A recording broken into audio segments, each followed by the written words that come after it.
CMR shopping mall మన BHEL circle లో మార్చి 20న energetic star Ram Pothineni గారిచే గొప్ప ప్రారంభం. పైడి రాకేష్ రెడ్డి గారు ఆర్మూర్ ఎమ్మెల్యే. జై శ్రీరామ్. పైడి రాకేష్ రెడ్డి అని నేను.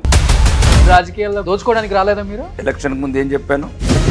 రాజకీయాలలో ఒక ఆశయం గురించి వచ్చాను, ఆశ గురించి రాలేదు. ఈ 5 సంవత్సరాల్లో ఎప్పుడో ఒక్కసారన్నా బయట పడతారు కదా. 99% అవకాశం లేదు. 1% అవకాశం ఉందని ఒప్పుకుంటున్నారు. బహిరంగంగా చెప్తున్నాను, తప్పేముంది? ఆ వాట నాకు ఇవ్వమంటారు. ఎన్ని షేడ్లు కావాలో అన్ని షేడ్లు చూపిస్తాడు. ఇంకా రాజకీయం అంటే అర్థం ఏందో చెప్పండి. కూతురు విషయంలో జరిగిన బాధ నేను ఎప్పటికీ బాగా ఫీల్ అవుతాను. ఎంగేజ్మెంట్లో 9 గంటలకు జైలు వ్యాన్లో మళ్ళీ 2 గంటలకు తీసుకెళ్ళిన తర్వాత నాకు కొద్దిగా కన్నీరు కూడా వచ్చింది. తొందరగా ముఖ్యమంత్రి ఎట్లా కావచ్చో నేర్చుకున్నవాడు. మహబూబ్ నగర్ బిడ్డలు ఎట్లా ముఖ్యమంత్రులు అవుతారు, నిజామాబాద్ బిడ్డలు ముఖ్యమంత్రులు ఎట్లా కావాలో చూపిస్తారు. బట్ ఇక్కడ రాజకీయాల్లో అనాలి అనిపించుకోవాలి. పండబెట్టి కోస్తా, పేగుళ్ళు మెల్ల వేసుకుంటా, ప్యాంట్లో ఎలికలేస్తా, ప్రోకొద్దందాలు పెట్టుకోండి. మీరేమో ధర్మానికి ఒక రూట్లో మీది వేరు. కనుక సింహాసనం మీద సునకాలు కూర్చున్నాయి కాబట్టి సమస్య వచ్చింది. జనానికి కూడా అయ్యే నచ్చుతున్నాయి కదా సార్ ఇప్పుడు తెలంగాణ. తప్పదు. జీవన్ రెడ్డి మన పాండు దుమ్మెత్తి పోస్తున్నాడు మిమ్మల్ని. వాడు వీడు లుచ్చాగాడు, డ్రగ్గిస్టు, స్మగ్లర్. ఎర్రగడ్డ హాస్పిటల్లో జాయిన్ అయ్యాట. ఆ మెడిసిన్ నాకు దిగలేదు ఇంకా అప్పటికి. తత్వం అనేది కాలక్రమేణా తగ్గిపోతున్న టైంలో బీజేపీ మంచి స్టాండ్ తీసుకుంది, దానికి ఒప్పుకోవచ్చు. నారాయణమూర్తి గారు తనకి అర్థం కాలే ఒకటి, రాముడు ఎవడబ్బ సొత్తు కాల. He's not belongs to the BJP. He belongs to each and everyone. He's God to each and everyone. That's all. ముస్లిం పెద్దలకు కూడా చెప్పడం ఏంటంటే, ఎందుకు మేమంటే ద్వేషం, మా ఆడబిడ్డలను మానభంగాలు ఇవ్వాలంటే ద్వేషం, మమ్మల్ని చంపి మా రక్తంతో మా భార్యలకు అన్నం తినిపించేంత ఎందుకు ఇంత కఠోరంగా తయారవుతున్నాం? జీవన్ రెడ్డి 2 సార్లు ఆల్రెడీ గెలిచినాడు, హ్యాట్రిక్ పక్కా అంటున్నారు అందరూ కూడా. అని కేసీఆర్ బాగా కావాల్సిన మనిషి. ఫస్ట్ రౌండ్ నుంచి లాస్ట్ వరకు కూడా ఏమాత్రం తగ్గలేదు మీ మెజారిటీ. కుటుంబం గెలిచింది, న్యాయం ఇచ్చిన నేల ఆర్మూర్, దాంతో పాటు కామారెడ్డి, ముఖ్యమంత్రులను ఓడించిన నేల. చాలా మంది మధ్యాహ్నం ఆ నేల మట్టి తీసుకొని పోతున్నారు. మన స్టేట్మెంట్ కూడా ఇచ్చారు కదా మోడీ వచ్చినప్పుడు ఆదిలాబాదు, మీరు మా పెద్దన్నలాగా బడే భాయ్, మీరు తెలంగాణని ముందుకు తీసుకెళ్ళాలి, మేము ఎటువంటి దానికైనా మీకు సహకరిస్తామని. ఇప్పుడు కేంద్రంలో అధికారంలో ఉంది మీరే కదా మరి. ఆ మీద ఎందుకు పగబట్టినావు అని స్టార్ట్ అయిందంటున్నారు మీరు చెప్పేదాన్ని బట్టి. ఇది ఆయన స్టేట్మెంట్ ఇచ్చాడు. కాంగ్రెస్ వైపు చూస్తే కళ్ళు వీకేస్తామని, మరి నా కాన్స్టిట్యూన్సీ వైపు చూస్తే ఎవరి కళ్ళు వీకేయమంటారు? ఇది నేను బహిరంగంగా రేవంత్ రెడ్డి గారికి సవాల్ విసుకుతున్నాను. పొలిటికల్ పర్సనల్ లైఫ్ 3 పెళ్ళిళ్ళు చేసుకున్నాడు. ఇప్పుడు ఒకటండి, బాధ అనిపించింది ఎప్పుడన్నా ఈ స్టేట్మెంట్స్? ఇవన్నీ బాధపడే విషయాలు కాదండి. ఎర్రచందనం అంటే రాకేష్ రెడ్డి అంటే ఎర్రచందనం. ఆ పేరైతే పడిపోయింది. పుష్ప సినిమా రాకేష్ రెడ్డి గారిదే. రాకేష్ రెడ్డిదే, కానీ రాకేష్ రెడ్డి లీగల్ పుష్పం. ఇన్ని లైసెన్స్ చేస్తాను, అల్లు అర్జున్ ఏమో ఇల్లీగల్ లైసెన్స్ చేస్తాడు. ఎవరు మతాన్ని వాళ్ళు పెంచుకోవాలనే చూస్తారు. మీరు క్యాబ్ పెడతారా అని అడిగారు. పెడతాను. అక్బరుద్దీన్ అసౌద్దీన్ బొట్టు పెట్టుకోమని. ఎన్ని సీట్లు వస్తాయి అనుకుంటున్నారు బీజేపీకి తెలంగాణలో ఎంపీ? వాళ్ళేమో 14 తగ్గం అంటున్నారు కాంగ్రెస్కి ఇట్లా 14 తగ్గకపోతే నేను అమరవీర స్తూపం దగ్గర గొంతు కోసుకుంటా. ఆంధ్రప్రదేశ్లో ఏ పార్టీ వస్తుంది అనుకుంటున్నారు? కూటమి లేకపోతే జగన్మోహన్ రెడ్డి వచ్చే అవకాశం ఉందంటారా? Hi hello, welcome to Suman TV. నేను మీ రోషన్. ప్రజెంట్ నేను ఎవరితో ఉన్నానంటే most handsome and trending MLA అనమాట. ప్రజెంట్ ఇప్పటికే అర్థమై ఉంటుంది, is none other than great human being Paidi Rakesh Reddy garu, Armoor MLA. నమస్తే. నమస్తే. జై శ్రీరామ్. నిండుగా సరిపోయాదు స్క్రీన్కి నాకు తెలిసి. ఈరోజు ఎప్పుడు చిక్కగా నవ్వుతారు, మృదు స్వభావి అంటుంటారు అందరు బయట. కష్టం ఉన్నా కానీ బయటకు పడరు, కానీ ఆయన కష్టం మీద ఆయన పడతారు అంటారు. ఎదుటివాడి మీద ఎంత కోపం ఉన్నా కానీ అంత పేషెన్స్ కూడా ఉంది ఆయనకి అంటారు. ఏంటి రాజకీయాల్లోకి వచ్చిన తర్వాత అలవాటైందా, లేకపోతే ఫస్ట్ నుంచి టక్కా ముక్క పడ్డాం కాబట్టి అన్నీ చూసాం కాబట్టి ఇలానే ఉండాలి సొసైటీతో అని ఏమన్నా పెట్టుకున్నారా, కంకణం కట్టుకున్నారా? ఏం లేదు, ఏం ఆలోచించను. నా జీవితమే నాకు ఒక యూనివర్సిటీ. ప్రతిరోజు ఒక లెసన్ నేర్చుకున్నాను నా జీవితంలో. ఓకే. ఈరోజు నేను మాట్లాడే మాటలు కావచ్చు, నేను ఇచ్చే ఉపన్యాసాలు కావచ్చు, ప్రజల పట్ల స్పందించే విధానం కావచ్చు, ఇవన్నీ కానీ పడ్డ కష్టాలకు అనుభవాలకు ఒక ప్రతిరూపమే తప్ప దాంట్లో ఇంకెటువంటి ఈ టైంలో నేర్చుకుంటే వచ్చేది కాదు, వదిలేద్దామంటే పోయేది కాదు. ఓకే. ఇంతకుముందు ఎలా ఉన్నాను ఇప్పుడు అలానే ఉంటున్నాను. వయసుతో పాటు అన్నీ నేర్పిస్తుంటుంది ఈ నేచర్ అంటుంటారు. దాన్ని బట్టి వయసేనే కాదు, పరిస్థితులు, సామాజిక పరిస్థితులు కావచ్చు, నువ్వు ఎదుర్కొన్న రంగం కావచ్చు. ఇప్పుడు మీడియా రంగం వేరు, రాజకీయ రంగం వేరు. వ్యవసాయ రంగం వేరు, వ్యాపార రంగం వేరు. కాబట్టి ఏ రంగంలో ఎలా నిష్ట నేను మ్యాక్సిమం ఏంటంటే ఓవరాల్గా అన్ని రంగాలలో కొద్దిగా అంతో ఇంత కొంత అనుభవం ఉంది. నిరంతరం శ్రమించాను కాబట్టి, నిరంతరం నా జీవితాన్ని నన్ను నేను దిద్దుకున్నాను కాబట్టి ఆ అనుభవంలోకి వచ్చే మాటలు మాట్లాడుతున్నాను. ఓకే, అంతే, దాంట్లో కొత్త ఏం లేదు. శత్రువుని కూడా చిరునవ్వుతో అలా కూల్ చేస్తారేమో. శత్రువు కూలైతాడా? అసలు రాజకీయ రంగంలో శత్రువులు ఉండకూడదు. మా విధానాలే శత్రువులు. నాకు రాజకీయ రంగంలో శత్రువులు ఎవరు లేరు. కానీ మనకు కొంచెం ఎక్కువే ఉన్నారు అనుకుంటా నియోజకవర్గంలో. అంటే వాళ్ళు అనుకుంటున్నారు నన్ను శత్రువు అనుకుంటున్నారు. వాళ్ళ రాజకీయాలకు, వాళ్ళ అవినీతికి, వాళ్ళ అడ్డంకులకు అప్పుడున్న శాసనసభ్యుడు కావచ్చు, మాజీ శాసనసభ్యుడు, ఇప్పుడున్న ఓడిపోయిన అభ్యర్థి కాంగ్రెస్ అభ్యర్థి కావచ్చు, వాళ్ళు దోచుకోవడానికి, ప్రజల్ని ఇబ్బంది పెట్టడానికి అడ్డుపడుతున్నాను అనుకోవచ్చు. నాకు ఎవరి మీద ఏం లేదు. I want only ideology. ప్రజాస్వామ్యంలో ప్రజలు నన్ను ఆదరించి ఆశీర్వదించి శాసనసభ్యుడిగా ఎన్నుకున్నారు. అంటే మీరు రాజకీయాల్లోకి వచ్చింది నీతిగా ప్రజలకు ఏదో సేవ చేయడానికే కానీ అవినీతి చేయడానికి అయితే రాలేదు. మీరు దోచుకోవడానికి రాలేదా? మీరు నేను క్లియర్గా చెప్పాను. ఎలక్షన్ ముందు ఏం చెప్పాను చూడండి, మీరు వీడియోలు చూడండి. ఎట్టి పరిస్థితుల్లో దేవుడి దగ్గర వ్యాపారాలని సంపాదించుకుంటాను. రాజకీయాలలో ఒక ఆశయం గురించి వచ్చాను, ఆశ గురించి రాలేదు. అది ఇప్పుడు 3 నెలలు నా ప్రజలకు అర్థమవుతుంది. చిన్న అవినీతి లేదు, అక్రమ కేసు లేదు, కబ్జాలు లేదు, కమిషన్లు లేవు. చేయరా? నిజంగా అవినీతి చేయరా మీరు? ఈ 5 సంవత్సరాల్లో ఎప్పుడో ఒక్కసారన్నా బయట పడతారు కదా. 99% అవకాశం లేదు. 1% అవకాశం ఉందని ఒప్పుకుంటున్నారు. 1% ఎందుకు చెప్తున్నాను మీకు చెప్తున్నాను. కొంతమంది నేను నా దగ్గరకు వచ్చారు, చెప్పాను పెద్దవాళ్ళు, దయచేసి నాకేం ఇవ్వకండి. మీరు ఏదైనా 5,000 10,000 ఇచ్చేది ఉంటే ఆ పేదలకు హాస్టల్లో సామాన్లు కొనియండి. ఎక్కడ మౌలిక వసతులు లేవో అక్కడక్కడ కొన్ని ఇబ్బందులు ఉంటాయి. గవర్నమెంట్ అన్ని పనులు చేయలేదు, మీరు సహకరించండి అని చెప్పాను. ఓకే, ఇది కూడా చెప్తున్నాను. ఇప్పుడు బహిరంగంగా చెప్తున్నాను. తప్పేముంది? ఇప్పుడు మేము తీసుకున్నప్పుడు 10,000 రూపాయలు అనుకోండి, పేదోడికి ఇస్తే ఏమవుతుంది? మాకు 10 లక్షలు ఇచ్చే బదులు 10,000 పేదోడికి ఇస్తే పుణ్యమని వస్తుంది కదా వాళ్ళకు, సంపాదించుకున్న వాళ్ళకు. నేను చెప్పే ఉద్దేశం ఏంటంటే, నేను ఏ రోజైతే బహిరంగంగానే చెప్పాను, గెలిచిన తర్వాత కూడా అదే చెప్పాను. హాయిగా ప్రశాంతంగా ఉండండి, మీ బతుకులు మీరు బతకండి. వ్యాపారులు కానీ ఎవరు కానీ నా దగ్గర డబ్బులు తీసుకొని రావద్దు, నాకు లంచాలు ఇవ్వద్దు. నేను ఎలక్షన్ గెలిచిన తర్వాత కూడా ప్రతి అధికారులకు చెప్పాను, దయచేసి మీకున్న రూల్స్ ప్రకారం మీరు పనిచేయండి. కానీ ఎక్కడైనా సరే పేదవాడిని దృష్టిలో పెట్టుకోండి. బలహీనులని, పేదవాళ్ళని, ఈ 2 వర్గాలే పుట్టి నుంచి సచ్చే వరకు నరకం అనుభవిస్తాయి. మధ్యతరగతి ఒకడు ఉన్న వాళ్ళని కొద్దిగా అటు ఇటు అడ్జస్ట్ అవుతూ ఉంటూ కాంప్రమైజ్ ఉన్న వ్యవస్థలన్నీ ఎట్లా బతకాలో నేర్చుకున్నాం కాబట్టి మనం బతకగలుగుతాం. అంటే లీగల్ సిస్టమ్ కావచ్చు, లేకపోతే అడ్మినిస్ట్రేషన్ సిస్టమ్ కావచ్చు, లేకపోతే వ్యాపార సంబంధాలు కావచ్చు, మనకున్న ఆర్థిక పరిస్థితులు వచ్చచ్చు. ఒక సమాజంలో ఒక బలమైన వర్గంగా ఉంటాం, డబ్బున్నోళ్ళు, కులాలకు అతీతంగా సమస్యలు పరిష్కరించుకోగలుగుతాం ఏదో ఒక వింగ్లో వెళ్ళి. కానీ పేదవాడు, బలహీనుడు ఎప్పుడు నిరంతరం నరకం అనుభవిస్తుంటారు. కాబట్టి వాళ్ళకి ఎంతో కొంత చేయాలి అనేది నా సిద్ధాంతం. నా ఆఫీసర్స్ కూడా అదే చెప్పాను. మీరు వెళ్ళి ఎవ్వరు ఎన్ని ఛానళ్ళని ఇంటర్వ్యూ చేసుకోండి. ఇంతవరకు కొంతమంది అధికారులను కూడా నేను రివ్యూ పెట్టలేదు, చూడలేదు. సమస్యల మీద మెయిన్ ఆఫీసర్స్కి చేయండి సార్, ఇది ఇరిగేషన్ కావచ్చు, ఇంకా రకరకాల ఇష్యూస్ పబ్లిక్ చేయండి. కానీ ఎక్కడ కూడా ప్రజలకు ఇబ్బంది కాకుండా చూడండి, ముఖ్యంగా పేదవాళ్లకు, బలహీనులకు. ఇది మై కాన్సెప్ట్, ఇది ఓపెన్గా చెప్తున్నాను. అంటే ప్రతిపక్షాలు అక్కడ ఇక్కడ మాట్లాడుతున్నారు, ఆర్మూర్కి కొత్త శోభన్ బాబు వచ్చాడురా బాబు అంటున్నారు. ఏమంటారు దానికి మీరు? ఎన్ని కళలు కావాలో అన్ని కళలు మా ఎమ్మెల్యే దగ్గర ఉన్నాయి, ఇప్పుడు వచ్చిన ఎమ్మెల్యే దగ్గర పుష్కలంగా ఉన్నాయి, ఇబ్బందే లేదు. ఎన్ని షేడ్లు కావాలో అన్ని షేడ్లు చూపిస్తాడు. ఇంకా షేడ్స్ ఏం లేదండి, ప్రజలకు కావాల్సిన షేడ్స్తో ఏం సంబంధం? ప్రజలకు కావాల్సింది గూడు, తిండి, ఉపాధి. ఓకే, అదే ప్రస్తుత ముఖ్యమంత్రి గారిని అడిగాను. నేనేం అడగలేదు. 119 శాసనసభ్యులం ఏదైతే తెలంగాణ అసెంబ్లీలో ఉన్నామో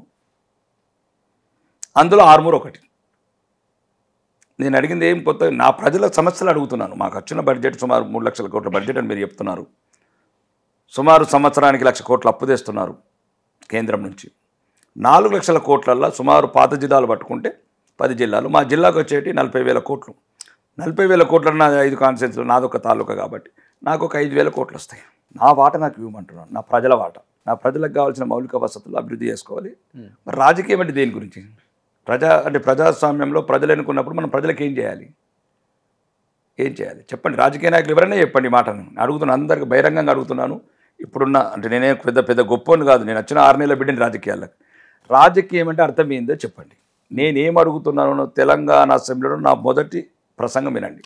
2,000 మంది ఆడబిడ్డలు, ఇప్పుడు వెళ్ళి చూడండి, ఒక్కొక్క రూమ్లో 40 మంది. ఇప్పుడు కూడా మొన్న వీడియో పెట్టాను. ఇప్పుడున్న కొడంగల్ ముఖ్యమంత్రి గారికి. దయచేసి మీరు ప్రజాస్వామ్యం మీద అపహాసం ఆయన డైరెక్ట్గా వాట్సాప్ పెట్టారు ఆయనకి పెట్టాను, లెటర్లు కూడా ఇచ్చాడు. రిప్లై ఇచ్చారు ఆయన ఇప్పుడు ఆ ఉద్దేశంలో లేనట్టున్నాడు, ప్రజల్ని ఎట్లా మభ్య పెట్టాలా వీటిల మీద ఉన్నట్టున్నాడు. అంటే ఇదివరకు ఇద్దరు వాట్సాప్ లో బాగా చాటింగ్ చేసుకునేవాళ్ళ రాజకీయ వాట్సాప్ చాటింగ్లు ఏం లేవు అతనితో. అంటే నేను చెప్పేది రాజకీయాలు పక్కన పెడితే రాజకీయాలు పక్కన పెడితే వ్యక్తిగతంగా నాకు ఆయన అంటే ఇష్టం. ఓకే, వ్యక్తిగతంగా ఎందుకు ఇష్టం అంటే ఆయన జీవితంలో ఎదుర్కొన్న సంఘటనలు. ఓకే, ఆయన ఏం చేసినా ఏం చేసుకున్నా నాకు ఒక కూతురు విషయంలో జరిగిన బాధ నేను ఎప్పటికీ బాగా ఫీల్ అవుతాను, నా సొంత కుటుంబ సభ్యుడికైనట్లు. అంటే ఎంత కర్కశంగా ప్రవర్తించారంటే ఆ రోజు రేవంత్ రెడ్డి గారి కూతురు ఎంగేజ్మెంట్లో 9 గంటలకు జైలు బోన్లో తీసుకొచ్చి జైలు వ్యాన్లో మళ్ళీ 2 గంటలకు తీసుకెళ్ళి ఆ రోజు నాకు కొద్దిగా కన్నీరు కూడా వచ్చినాయి.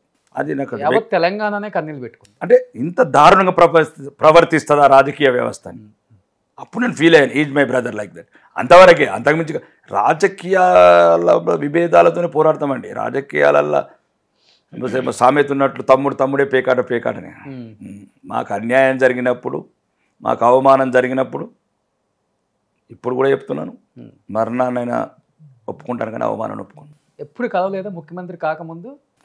సందర్భాలు అక్కడ. మీరు మంచి పెద్ద బిజినెస్ మ్యాన్, ఆయన బిజినెస్ మ్యాన్, రాజకీయాలకి ఆయన బిజినెస్ వేరు, నా బిజినెస్ వేరు, నా జీవన విధానం వేరు, ఆయన జీవన విధానం వేరు. ఆయన ఆల్రెడీ ఒక 20 ఏళ్ళ సీనియర్ లీడరు, 20 సంవత్సరాలు అనుకుంటాను అతను. మొన్న చెప్పాడు 20 years నుంచి ఉన్నాడు. నాకు రాజకీయాలు అంత ప్రవేశం లేదు, అంత నాకు ఇష్టమైన సబ్జెక్ట్ కూడా కాదు. రాను దేశం ఒక వైపు అభద్రత భావానికి, అంటే ఈ ధర్మం అవమాన పాలవుతుంది. ఓకే, అట్లాంటి ఒక ఐడియాలజీతోని కొత్త దేశం మీద ఉన్న అవగాహనతో, అంటే సుమారు 1000 సంవత్సరాలుగా ఏం అనుభవించిన మీ దేశం, ఏం అనుభవించింది నా జాతి అని ఒక ఆలోచనల వల్ల నేను ఈ రాజకీయ వేదికని ఎన్నుకున్నాను. అంటే 119 నియోజకవర్గాలు, 4 కోట్ల మంది జనాభా, ఎవరికి రాని అవకాశం ఆ 119 మందికే వస్తుంది. దాంట్లో ఒకటి రాకేష్ రెడ్డి. ఒక్కసారిగా అసెంబ్లీలో రాకేష్ రెడ్డి అనే నేను అన్నప్పుడు వాట్ వాజ్ యువర్ ఫీలింగ్? ఆ రోజు 6 నిమిషం నా భారతీయ జనతా పార్టీ కావచ్చు, నా భారతీయ జనతా పార్టీతో పాటు నన్ను ఎన్నుకున్న 87 గ్రామాల ప్రజలకు, కానీ జీవితంలో ఎన్ని చేసినా వాళ్ళ రుణం తీర్చుకోలేను. తెలంగాణ అసెంబ్లీ ఇంతవరకు 75 సంవత్సరాలలో నేనే మాట్లాడాను అనుకుంటాను అన్నమాట. బహిరంగంగా నా ప్రజల కృతజ్ఞతలు చెప్పాను తెలంగాణ అసెంబ్లీ ద్వారా. గ్యాలరీలో కూర్చోడానికి కూడా ఆశపడ్డ మేము కూర్చుంటామో కోము, అట్లాంటిది ఇట్లాంటి గౌరవ సభల శాసనసభ్యులు చేసిన నా ప్రజలకు కృతజ్ఞతలు చెప్తున్నాను. కాబట్టి అదొక అద్భుతమైన అనుభూతి. మీరు అన్నట్లు అదొక మాయాసభ. రాజకీయ వారసత్వం ఉన్నవాళ్ళు, కోట్ల కొద్ది డబ్బు ఉన్నవాళ్ళు, అట్లనే సిపిఐ కూనంనేని లాంటి ఎమ్మెల్యేలు కావచ్చు. అంటే ఒక రకమైన అది ఒక కొత్త రకం నా జీవితంలో. వారసత్వ రాజకీయాలు కావచ్చు, రకరకాలు, అంటే జమీందారుల పిల్లలు, లేకపోతే 1000 కోట్లు ఉన్న పిల్లలుతో నేను కూర్చోవటము. కానీ నేను ప్రతి క్షణం నా ప్రజల గురించి మాట్లాడాలనుకున్నాను. ప్రతి క్షణం నేను 5 సంవత్సరాల వాళ్ళు ఇచ్చిన ఆశీర్వాదం వల్ల ఏదైతే లైసెన్స్ ఇచ్చారో దానివల్ల నా ప్రజలకు సంబంధించిన సమస్యల గురించి మాట్లాడాలనుకున్నాను. మొదటి ప్రసంగం మాట్లాడిన తర్వాత మాట్లాడారు. ఫస్ట్ స్పీచ్ చాలా బాగుంది, అక్కడే కనెక్ట్ అయిపోయారు జనం. అదే అందరు కూడా అన్నది అదే. నేను అదే చెప్తున్నాను. మళ్ళీ రాజకీయాలు ఎందుకు అంటే, వ్యాపారాలు చేసుకుంటే ఇప్పుడు మీరు వీడియో పెట్టుకున్నారు, నేను వ్యాపారం చేసుకున్నాను, అది ప్రజలకు సంబంధం లేదు. అవును, కానీ ప్రజలతో ఎన్నుకోబడి ప్రజా సమస్యలను పక్కదోవ పట్టించి వాడంత వీడింత తిన్నాడు, వీడు రండి అంటే వారు రండి అంటే రాజకీయ లాంగ్వేజ్ మాట్లాడటము. మనం ఏం నేర్పుతున్నాం, ఒక ఉన్నతమైన స్థానాలు ఉన్న వాళ్ళు మాట్లాడకూడదట. మీరో నేనో మాట్లాడినప్పుడు కొత్త వాళ్ళం, 40 ఏళ్ళ అనుభవం ఉన్నాను, ఒక అతను మాజీ ముఖ్యమంత్రి, 20 ఏళ్ళ అనుభవం ఉన్నాను, కొత్త ముఖ్యమంత్రి రండి అనే పదాలు వాడుతున్నారు ఈ తెలంగాణ అసెంబ్లీలో అనేది ఒక ఇబ్బందికరమైన పరిస్థితి. కాబట్టి నాకు కావాల్సింది ఏంటంటే, ఆ రోజు వేదిక ద్వారా అడిగాను, ఇప్పటివరకు ఇంకా తీయలేదు, అది జరగలేదు. మరి దాని మీద అమర నిరాదీక్ష చేయాలనుకుంటున్నాను. ఆ రోజు ఫస్ట్ ప్రసంగంలో నేను చెప్పాను, కొడంగల్ శాసనసభ్యుడైన రేవంత్ రెడ్డి గారికి బహిరంగానే చెప్పాను, సమాజం అంతా చూసింది.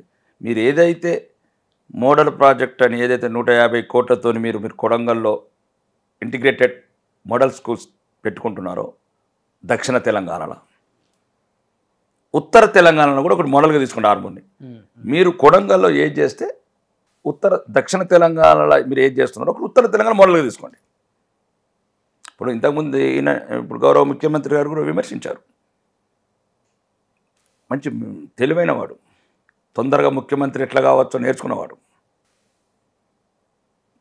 ఎన్ని విధానాలను మార్చుకొని ఎన్ని వ్యవస్థలను మార్చుకుంటా కూడా ఆయన అనుకున్నది గోల్ చేయగలిగాడు. మీకు కూడా ఆయన చూసేమన్నా చిన్న ఇదేమన్నా పుట్టిందా? బీజేపీ మొన్న పెద్ద లీడర్ అయిపోవాలి ముఖ్యమంత్రి అలా కాదు, కానీ మొన్న మహబూబ్ నగర్లో అన్నాడు అతను, మా మహబూబ్ నగర్ బిడ్డ ముఖ్యమంత్రి అయితే ఏడుస్తున్నారు ఎందుకని అది మాట్లాడాడు. నేను అదే అన్నాను, మా నిజామాబాద్ బిడ్డ కూడా ముఖ్యమంత్రి అయితే కావద్దా? మేము కూడా కావాలనుకుంటాం. నిజామాబాద్ బిడ్డ ఎవరైనా కావచ్చు, నేను కావచ్చు, వెంకటరమణారెడ్డి కావచ్చు, మా అరవింద్ కావచ్చు. అంటే నాకు అది మొన్నటిదాకా లేకుండా ఆలోచన. ఈ రేవంత్ రెడ్డి గారు కొడంగల్ ఎమ్మెల్యే గారు ఆ రోజు మహబూబ్ నగర్ బహిరంగ సభలో ఏదో కొద్దిగా రాజ్యాంగ విరుద్ధంగా మాట్లాడాడు, అది పక్కన పెడితే మహబూబ్ నగర్ బిడ్డ ముఖ్యమంత్రి అయితే ఎందుకు ఇంత అడుచుకుంటారంటే ఆయన చెప్పిన తర్వాత మాకు అనిపించింది కరెక్ట్, మహబూబ్ నగర్ బిడ్డతో పాటు ఆ నిజామాబాద్ బిడ్డలు కూడా ముఖ్యమంత్రులు కావాలి కదా, దాని గురించి పోరాడతాం. మాకు రేవంత్ రెడ్డి గారు ఆదర్శం. రేవంత్ రెడ్డి గారు మహబూబ్ నగర్ బిడ్డలు ఎట్లా ముఖ్యమంత్రులు అవుతారో, నిజామాబాద్ బిడ్డలు ముఖ్యమంత్రులు ఎట్లా గారో చూపిస్తాం. మీరు వ్యక్తిగతంగా ఎలా ఉంటారు? అంటే రియల్ లైఫ్లో చాలా సున్నితంగా ఉంటారా, లేకపోతే కొంచెం షార్ట్ టెంపర్ అవన్నీ ఉన్నాయా? కోపం, ఎదుటోడి మీద రివెంజ్ తీర్చుకోవటం? రివెంజ్ అని ఎందుకు, మళ్ళీ మీకు అదే చెప్తున్నాను. ఇప్పుడు నేను రాజకీయ నాయకుడినండి, ఎమ్మెల్యేని, శాసనసభ్యుని. అదే వ్యక్తిగత రాగదేశాలు ఉన్నాయి నాకు. వ్యక్తిగత రాగదేశాలు అదే చెప్పాను. ఇప్పుడు నాకు బహిరంగంగా చెప్తున్నాను, రేవంత్ రెడ్డి గారు వ్యక్తిగతంగా ఇష్టం. ఆ ఇష్టం కూడా మోర్ ఇంకెందుకు ఇంపార్టెంట్ ఇష్టం అంటే ఆయన కూతురుకు జరిగిన రోజు నాకు బాగా కనెక్ట్ అయ్యాను. అంటే ఆ బాధ ఆయన బాధ నా ఇంట్లో జరిగినట్లు అనిపించింది. అది వ్యక్తిగతంగా కష్టపడి పైకి వచ్చాడు. ఓకే, రాజకీయాలలో ఎన్ని విధానాలు ఎన్ని పార్టీలు మారినా అది ఒక విధానమైన ఏదో అనుకున్న గోల్ రీచ్ కాగలిగాడు, కరెక్ట్. కానీ అతను అన్నదానికి మాకు కూడా ఒక ప్రేరణ రేవంత్ రెడ్డి గారు. అంటే రెండోది ఏంటంటే కరెక్టే ఆయన చెప్పిన తర్వాత అనిపించింది అన్నట్లు ముఖ్యమంత్రి కావాల్సిందే అని. ఎవరో ఒకరు మన నిజామాబాద్ బిడ్డలు, అది మన నిజామాబాద్ బిడ్డలు మాత్రం 100% ఎవరో ఒకరు అవుతాం ముఖ్యమంత్రి. ఇది నేను బహిరంగంగా రేవంత్ రెడ్డి గారికి సవాల్ విసురుతున్నా. బట్ ఇక్కడ రాజకీయాల్లో అనాలి అనిపించుకోవాలి, మీరు అనగలరా గట్టిగానే? దేనికైనా. ఎందుకంటే ఇప్పుడు ఏంటంటే చూస్తున్నాం రాజకీయం, ఇప్పుడు పండబెట్టి కోస్తా, పేగుళ్ళు వెళ్ళే పదాలు వాడు, ప్యాంట్లో ఎలికలేస్తా, బ్రోకర్ దందాలు పెట్టుకోండి అంటే వాళ్ళు వాడే భాష అలానే ఉంది, వీళ్ళు వాడే భాష అలా ఉంది. అది వద్దని చెప్పి మీరేమో ధర్మానికి ఇదిగా వెళ్తుంటారు ఒక రూట్లో, మీది వేరు. Is it possible? నో, ఆ భాష మాత్రం ఒప్పుకోదగ్గ భాష కాదు. ఇంతకుముందు మాట్లాడిన మాజీ ముఖ్యమంత్రి గారు కావచ్చు, నేను ఒక వేదిక ద్వారా కూడా అన్నాను, కనుక సింహాసనం మీద శునకాలు కూర్చున్నాయి కాబట్టి సమస్య వచ్చిందని. ఎందుకంటే ఒకవేళ శునకం కూర్చున్నా కానీ మార్చుకోవాలా. జనానికి కూడా అయ్యే నచ్చుతున్నాయి కదా సార్ ఇప్పుడు తెలంగాణ. తప్పది. తెలంగాణ ఇస్ ఒక ఆదర్శమైన ప్రపంచంలో ఒక మంచి ప్రాంతం ఇది. తెలంగాణ మంచిన ప్రాంతం. ఇక్కడ పద్ధతులు, సాంప్రదాయాలు, గౌరవము, మాట్లాడే భాష యాస వేరు కావచ్చు, కానీ ఇంత మంచి హృదయాలు ఈ తెలంగాణ హృదయాలు ప్రపంచంలో ఎక్కడ లేవు. నేను బహిరంగంగా చెప్పగలుగుతాను, వేల చరిత్ర. అలాంటి వాళ్ళే గెలిపిస్తున్నారు కదా. గెలిపించిన మంచి వాళ్ళు ఉన్నారు, గెలిచిన వాళ్ళు అట్లా అవుతున్నారు. గెలకముందు బాగానే ఉంటున్నారు. రేవంత్ రెడ్డి గారైనా కేసీఆర్ గారైనా గెలిచిన తర్వాతనే దోసుకపోవటము, ఒకటే ప్రాంతంలో కేంద్రీకరించుకోవటం. మీరు కూడా మారారా గెలిచిన తర్వాత? ఏమన్నా? నేను మారాను. ఏ రోజు మారాను? నేను ఆ రోజు చెప్తున్నా, ఇది చెప్తున్నాను.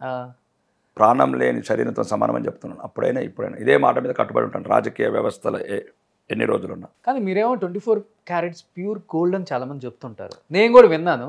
మరి ఎందుకు జీవన్ రెడ్డి మన పాండు దుమ్మెత్తి పోస్తున్నాడు మిమ్మల్ని? వాడు, వీడు, లుచ్చగాడు, డ్రగ్గిస్టు, స్మగ్లరు, ప్రాస్టిట్యూషను, అది ఇది, అసలు ఇంకా తెలుగులో ఎన్నైతే ఉన్నాయో అన్ని పదాలు మీ గురించే వాడుతున్నాడు కదా. ఎర్రగడ్డ హాస్పిటల్లో జాయిన్ అయ్యాట ఈ మధ్యన. ఆ మెడిసిన్ నాకు దిగలేదు ఇంకా అప్పటికి, కాబట్టి అప్పుడప్పుడు మాట్లాడి మళ్ళీ అన్నిటికీ కౌంటర్ ఇచ్చిన తర్వాత ఇంకా అప్పటి నుంచి ఇంకా ఒకటి నేను ఆ రోజు చెప్తున్నాను, ఈ రోజు చెప్తున్నాను. ఆ రోజు బహిరంగం కూడా చెప్పాను వాడికి. ఇప్పటికీ నాకు వ్యక్తిగతంగా వాడి మీద ఏం లేదు. ఓకే, వాడి మీద లేదు, వాడి మీద వినరెడ్డి గారి మీద ఏం లేదు. ఎందుకుంటుంది వాళ్ళ మీద? ఎందుకు ఉండాలి అసలు? అవునవునవును. వాళ్ళ రాజకీయ వ్యవస్థలో వాళ్ళు అప్పుడు ఏదైనా అక్కడ చేసిన దౌర్జన్యం మీరు కాకపోతే మీరు ఇంటర్వ్యూ తీసుకెళ్ళండి. ఈ 10 సంవత్సరాలు అక్కడ జరిగిన ధ్వంసమైన అంతేందుకు పెద్ద మీరు నమ్మరు. కానీ నేను అతని గురించి మాట్లాడుతున్నా. ఒక బీఆర్ఎస్, ఈ టీఆర్ఎస్ వల్లే 100 మంది నాకు ఫోన్ చేశారు. ఆ ఎమ్మెల్యే అసెంబ్లీలో మెచ్చుకుంటున్నాను, అమ్మా మాకు దరిద్రం పోయిందని అంటారు జీవన్ రెడ్డి పోయాక. అంటే కాబట్టి అది వ్యక్తిగతంగా అతని మీద నాకేం లేదు. నాకున్నదల్లో ఒకటే రోషన్, అప్పుడు చెప్తున్నాను, ఇప్పుడు చెప్తున్నాను, బహిరంగ చెప్తున్నాను. రేవంత్ రెడ్డి గారు కావచ్చు, ఎవరైనా కావచ్చు, వ్యక్తిగతంగా ఎవ్వరి మీద ఏం లేదు. నా భారతీయ జనతా పార్టీ సిద్ధాంతం, ఈ దేశంలో మా ధర్మం, హిందువుల గౌరవం, మేము గౌరవంగా బతకాలి అంతే తప్ప మరి ఇక ఉన్న ఒక దేశంలో కూడా బానిసల్లాగా బతకటం ఆ చరిత్ర చెప్తున్నది. 100 సంవత్సరాలు 800 సంవత్సరాలు నరకం అనుభవించినాం. 8 తరాలు అట్లనే ఏం అనుభవించారో, ఏం చచ్చిపోయారో. మేముండంగా మా జాతి అంతరించదని కోరుకుంటున్నాం. ఆ కళ్ళ ముందు. అంతకుమించి దాన్ని బట్టి ఎన్నుకున్నాం వేదిక, మాట్లాడతాం, అవసరం వచ్చినప్పుడు మాట్లాడతాం ధర్మం గురించి. మరి మా ధర్మం గురించి ఎవరు మాట్లాడతారు? సౌదీలు మాట్లాడతారు ఎట్లా? లేకపోతే అసౌద్దీన్ మాట్లాడతాడా మా గురించి? అక్బరుద్దీన్ మాట్లాడతాడా? ఎవరు మాట్లాడతారు మా గురించి? ఇప్పుడు నిన్నగాక మొన్న శాసనసభ్యులు వెళ్ళారు మజ్లిస్ వాళ్ళు, 24 గంటలు షాప్స్ ఓపెన్ ఉంచాలంటున్నారు. మా హిందూ పండుగల గురించి మేము మాట్లాడాలి కదా. అంటే నేను అనేది ఏంటంటే మా ధర్మం గురించి మేము మాట్లాడాల్సిందే, మా ప్రజల గురించి మేము కొట్లాడాల్సిందే. మా ప్రజల భవిష్యత్తు ప్రశ్నార్థకమైనప్పుడు దేనికైనా తెగించి కొట్లాడతాం. అది గ్రేట్. ఎందుకంటే హిందూ తత్వం అనేది కాలక్రమేణా తగ్గిపోతున్న టైంలో బీజేపీ మంచి స్టాండ్ తీసుకుంది, దానికి ఒప్పుకోవచ్చు. బీజేపీ అవిభావమే హిందువుల ఆత్మగౌరవం అండి. ఎగ్జాక్ట్లీ. అది పార్టీ పుట్టిందే దీన్ దయాళ్ గారు కావచ్చు, శ్యాంప్రసాద్ ముఖర్జీ గారు కావచ్చు, పెట్టిన పార్టీ. వాళ్ళు పెట్టిన సిద్ధాంతం అది. హిందుత్వం ప్రమాదంలో పడ్డది, హిందువుల భవిష్యత్తు ప్రశ్నార్థంగా తయారవుతున్నప్పుడే దాన్ని ఐడియాలజీ తీసుకొని తెచ్చి తప్ప ఇతర మస్తస్థుల గురించో వాళ్ళు. ఇప్పుడు నిన్నగాక మొన్న అన్నారు ఎవరు, నారాయణమూర్తి గారు చెప్పాడు, ఆయన చెప్పాడు బహిరంగంగా నెహ్రూ వాళ్ళు ఎంత నష్టం జరిగిందని. నెహ్రూ కానీ కాంగ్రెస్ వాళ్ళకి కానీ ఎప్పుడు ఈ దేశంలో హిందువులు సంతోషంగా ఉంటే ఇష్టం లేదు, నెహ్రూ కుటుంబానికి ప్రత్యేకంగా. ఎందుకంటే వాళ్ళకున్న మూలాలు వేరే మూలాలు కాబట్టి. హిందూ ధర్మం అంటే ద్వేషం నెహ్రూకు కావచ్చు, కాంగ్రెస్ వాదులకు కావచ్చు. కాబట్టి ఎవరి దేశం గురించి ఇప్పటికీ చాలా నష్టపోయినాం, 60-70 ఏళ్ళు. ఇక మా జాతి నష్టపోయే పరిస్థితులు మిగిలితలేరు కూడా. అయితే అక్కడ జరుగుతున్నది ఏంటంటే, ఆయన అన్నాడు నారాయణమూర్తి గారు లాస్ట్లో ఒక మాటకి, నేను అది రాజకీయ వేదిక కాదు కదా అని ఆపేశాను. నాకు నారాయణమూర్తి కొంచెం రచ్చ జరిగింది అనుకుంటా అదే నిన్న. అంటే దాని మీద ఆయన ఒప్పుకున్నాడు, జై శ్రీరామ్ అన్నాడు, హిందువుని అన్నాడు. మొత్తానికి గ్రేట్ నారాయణమూర్తి గారు. చిన్నప్పటి నుంచి నాకు అభిమాన డైరెక్టర్ ఆయన. కానీ లాస్ట్లో అతనికి అర్థం కాలే ఒకటి, రాముడు ఎవడబ్బ సొత్తు కాదన్నాడు. రైట్, మేము అదే అంటున్నాం. రాముడు అందరివాడు, రాముడు అందరివాడు. భారతదేశంలో ఉన్న ముస్లిమ్స్ కూడా ఆలోచించాలి, రాముడు మీవాడు, మీ పూర్వీకుల ఆరాధ్య దైవం. మీరు అప్పుడున్న ఇబ్బందులకు గురై మీరు మతం మారినరు. నేను చెప్తున్నాను, మీరు మా సోదరులు, మా తాతలు, మీ తాతలు అందరు అన్నదమ్ములే. దిస్ జెనెటిక్ కావచ్చు, డిఎన్ఏ కావచ్చు, అన్ని దిస్ ప్రూవ్డ్, సైంటిఫికల్లీ ప్రూవ్డ్ అని. కాబట్టి మీరు మమ్మల్ని ద్వేషించకండి, మీరు మమ్మల్ని చంపకండి, మీరు మమ్మల్ని ఇబ్బందుల పాలు చేయకండి. ఇప్పుడు అక్కడ చంపుతున్నారు, ఆఫ్ఘనిస్తాన్లో చంపుతున్నారు, పాకిస్తాన్లో చంపుతున్నారు, బంగ్లాదేశ్లో చంపుతున్నారు, కాశ్మీర్లో చంపుతున్నారు, వెస్ట్ బెంగాల్లో చంపుతున్నారు. మరి మేము ఎక్కడికి పోవాలని అడుగుతున్నాం. సాటి సోదరులే సోదరులను అవమానం పాలు చేస్తుంటే. అందుకోసం ఇక్కడ ఉన్న ముస్లిం పెద్దలకు కూడా చెప్పడం ఏంటంటే, ముస్లిం నాయకులు కావచ్చు, మీరు మీ చరిత్ర తెలుసుకోండి, మీరు మా వాళ్ళు. ఎందుకు మేమంటే ద్వేషం ఇంత మీకు? ఎందుకు ఇంత అంటే కర్కటకమైన ద్వేషం, కఠోరమైన ద్వేషం, మమ్మల్ని చంపాలన్నంత ద్వేషం, మా ఆడబిడ్డలను మానభంగాలు చేయాలంటే ద్వేషం, మమ్మల్ని చంపి మా రక్తంతో మా భార్యలకు అన్నం తినిపించేంత ఎందుకు ఇంత కఠోరంగా తయారవుతున్నారు మీరు? వెస్ట్ బెంగాల్లో ఓటేయకపోతే ఒక్క అమ్మాయిని 100 మంది రేపేసి ఎట్లా ఎందుకు చంపుతున్నారు? ఎందుకు ఇంత ద్వేషం? ఇదే నేను అడుగుతున్నాను తప్ప. కాబట్టి అలాగే రాముడు ఎవడబ్బ సొత్తు అన్నదానికి సమాధానం చెప్తున్నాను. రాముడు అందరివాడు. అందుగురించే భారత ప్రభుత్వం 22 పార్టీలకు ఆహ్వానం పంపింది, మీరు రావాలి అయోధ్యకి. రాముడు అందరివాడని. ఒకప్పుడు విదేశురాలైన సోనియా గాంధీ గారికి, ఇప్పుడు భారత పౌరసత్వం తీసుకున్న సోనియా గాంధీ గారికి కూడా ఇన్విటేషన్ ఇచ్చారు అయోధ్య కమిటీ. ఒకప్పుడు విదేశురాలైన ఇప్పుడు మన దేశ నాయకురాలే కాబట్టి దేశం మీద ప్రేమ ఉంటుందేమో, దేశ సంస్కృతి మీద ప్రేమ ఉంటుందేమో ఓకే అని ప్రత్యేకంగా వెళ్ళి ఆహ్వాన పత్రిక ఇచ్చినాం. ఇది తెలుసుకోవాలి అందరూ. సార్, రాజకీయాల మీద మీకు ఎప్పుడు మక్కువ ఏర్పడింది? ఎందుకంటే నేను ఎందుకు అడుగుతున్నానంటే, బిఫోర్ మీరు ఒక బిజినెస్ మ్యాన్, కానీ మీరు మాట్లాడే తీరు కానీ మీ శైలి కానీ ప్రజలతో మమేకమైనట్టు, సమాజం కోసం ఆలోచిస్తున్నట్టు మీ మాటలు అయితే ఆకట్టుకుంటాయి అందరినీ కూడా. ఒక బిజినెస్ మ్యాన్ మాట్లాడే మాటల్లా కనిపించవు. జాతి ప్రమాదంలో పడ్డది. ఇంకా మాలాంటి తెలివైన వాడు ఇంకా స్వంతానికే జీవితం అంటే ఏంటి అన్నట్టు అర్థం. అంటే ఎన్ని రోజులు స్వంతానికి బతికాం, ఇప్పుడు సమాజానికి గురించి బతకాలి. మరి తెలివి ఎందుకు ఇచ్చాడు దేవుడు? ఇప్పుడు పెద్ద కానీ ఈ సమాజంలో ముందుకు వెళ్ళనిస్తారా ఇలాంటి వాళ్ళని?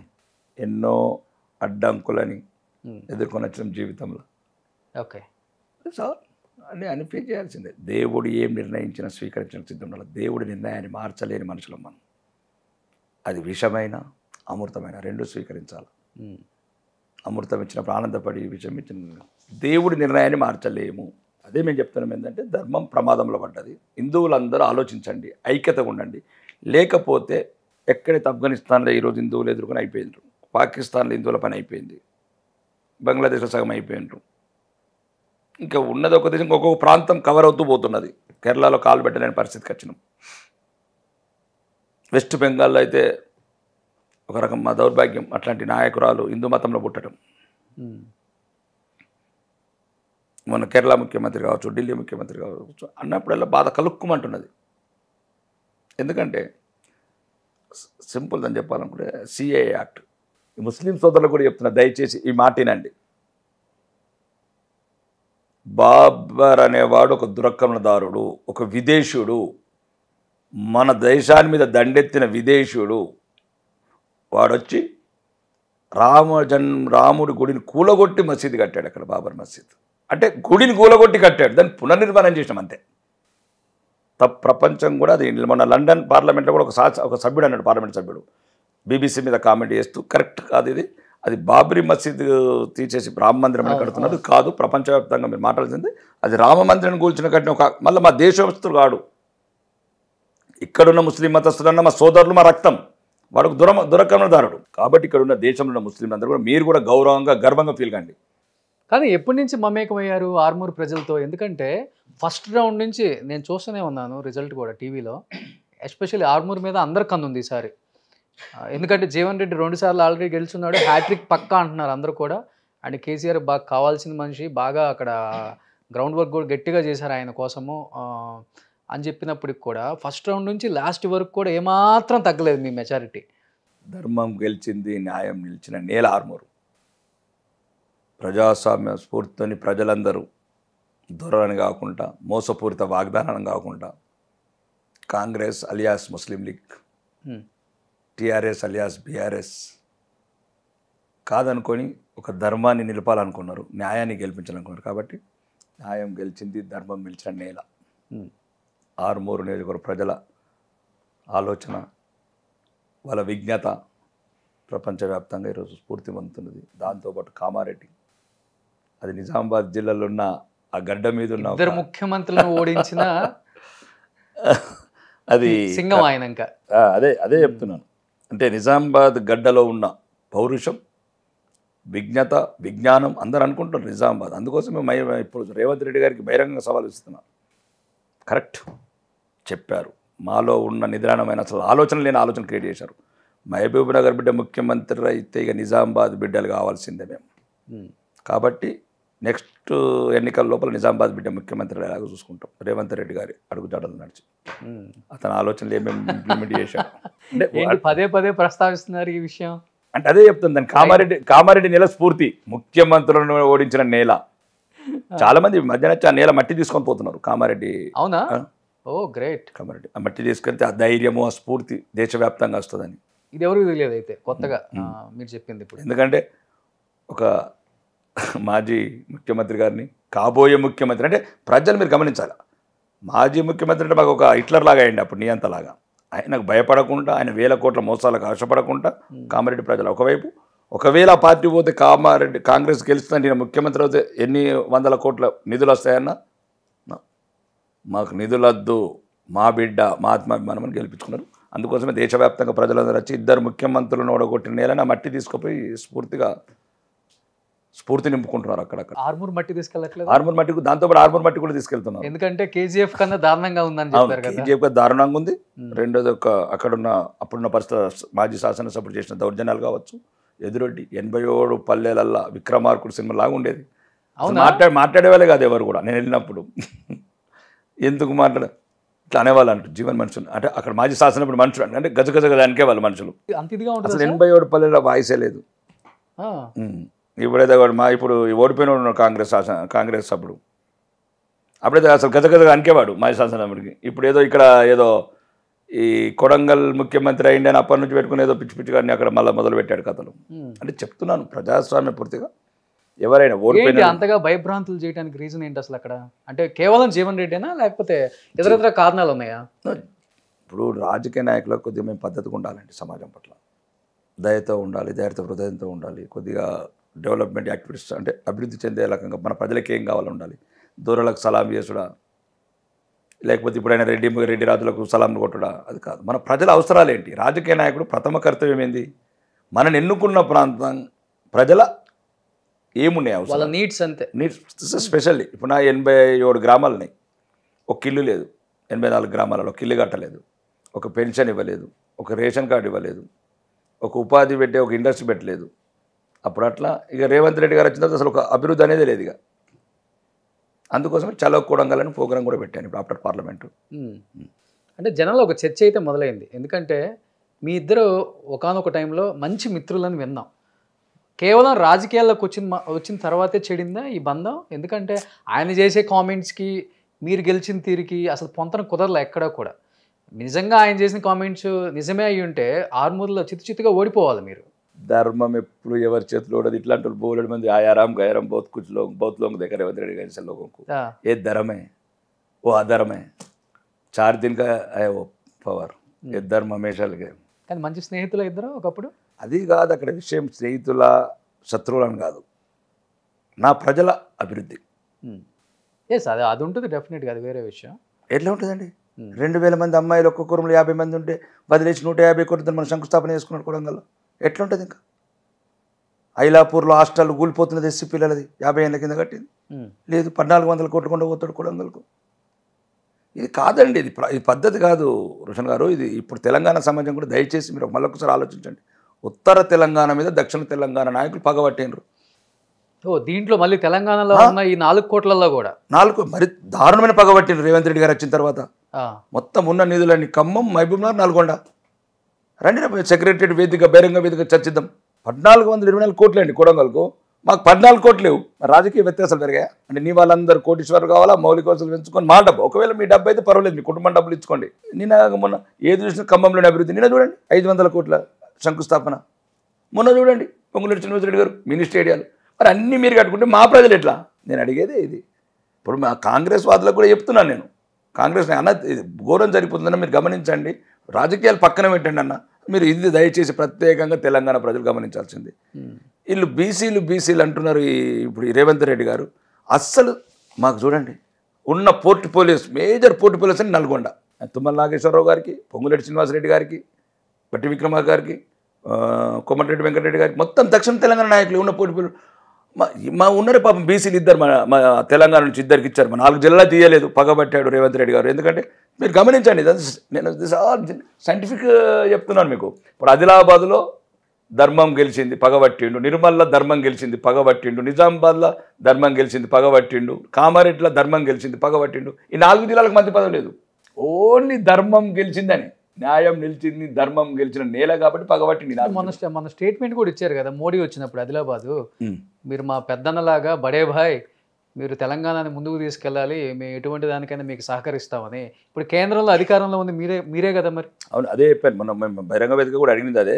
కేంద్రం ఇంత సహకారం ఇస్తున్నది మీకు, ఆయన నుంచి ఆయన ఒప్పుకుంటున్నారు కదా. ఇప్పుడు మేము ఇచ్చిన మొత్తం 10 ఏళ్ళ నుంచి లేదు. ఇప్పుడు ఫ్లైఓవర్స్ కానీ, మనం డిఫెన్స్ ల్యాండ్స్ కానీ, మొన్న నితిన్ గడ్కరీ కానీ ఏవైతే యూటిలిటీ ఛార్జెస్ ఉన్నాయో regional ring road immediately state government కట్టాల్సింది కూడా మేము కట్టినాము. నల్గొండకు 700 కోట్లు రీజనల్ రింగ్ రోడ్డు, అది రింగ్ రోడ్డుకు, బైపాస్ రోడ్కు శాంక్షన్ చేసిన ఆయన ఒప్పుకుంటున్నాడు నితిన్ గడ్కరీ గారు. అన్ని రకాలుగా మేము సహకారం ఎంత మా మీద ఎందుకు పగబట్టారని నేను అంటున్నాను.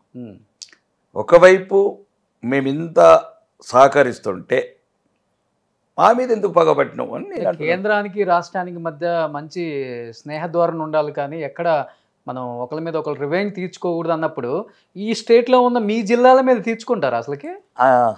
అంటే నేను అదే చెప్తున్నాను. ఇప్పుడు మేము ఏదైతే అని ఏమన్నాడు, గుజరాత్ లాగా తెలంగాణ కూడా సహాయపడనని రేవంత్ రెడ్డి గారు అన్నారు. నేను అదే అంటున్నాను, కొడంగల్ లాగా ఆర్మూర్ అభివృద్ధి.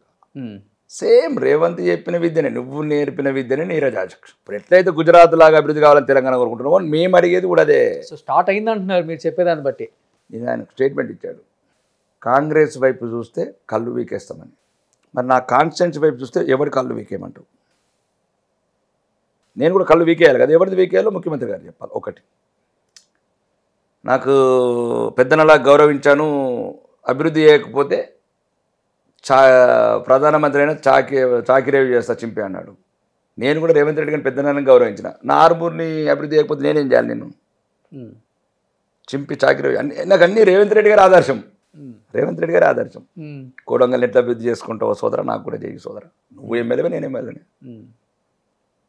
ఒకవేళ ఏదైనా కొడంగల్ ప్రజలకు ప్రైవేట్ ట్యాక్సెస్ కలెక్షన్ చేసుకుంటే మాకు అభ్యంతరం లేదు. రాష్ట్ర ప్రభుత్వ బడ్జెట్లో ఏదైనా మీకు సరిపోయిన నిధులు, మాకు సరిపోయిన నిధులు, అట్లా సొంతం నిధులు ఇచ్చుకోండి. ఒకవేళ మీ పార్టీ ఏమైనా విదేశీ నిధులు విరాళాలు వచ్చిందంటే అవి చేసుకోండి. కానీ తప్ప మా ప్రజల మీద అప్పు చేసి మా ప్రజలు కట్టిన పన్నుల ట్యాక్సులతో కొడంగల్ కానీ దక్షిణ తెలంగాణ ఎట్లా అభివృద్ధి చేసుకుంటారు? ఇది న్యాయం జరగాల. పార్లమెంట్ ఎలక్షన్ తర్వాత మొత్తం మళ్ళీ మీకు ప్రత్యేకంగా చెప్పాల్సిందే చూడు, ఆ కాంగ్రెస్ నాయకులకు కూడా బీసీలకు అసలు ప్రాధాన్యత లేదు. మాకు కొండ సూర్యకక్క మంత్రి గారు ఉంటారు, ఇంకా పొన్నం ప్రభాకర్ అన్న. అంటే బీసీలని అసలు ఆ పోర్టుపోలలు అంటే బీసీలు అంటే ఎంత చులకని కాంగ్రెస్ ప్రభుత్వానికి పేరుకే బీసీ కులగణన, ఇవన్నీ పబ్లిక్ స్టేట్మెంట్స్, పొలిటికల్ స్టేట్మెంట్స్.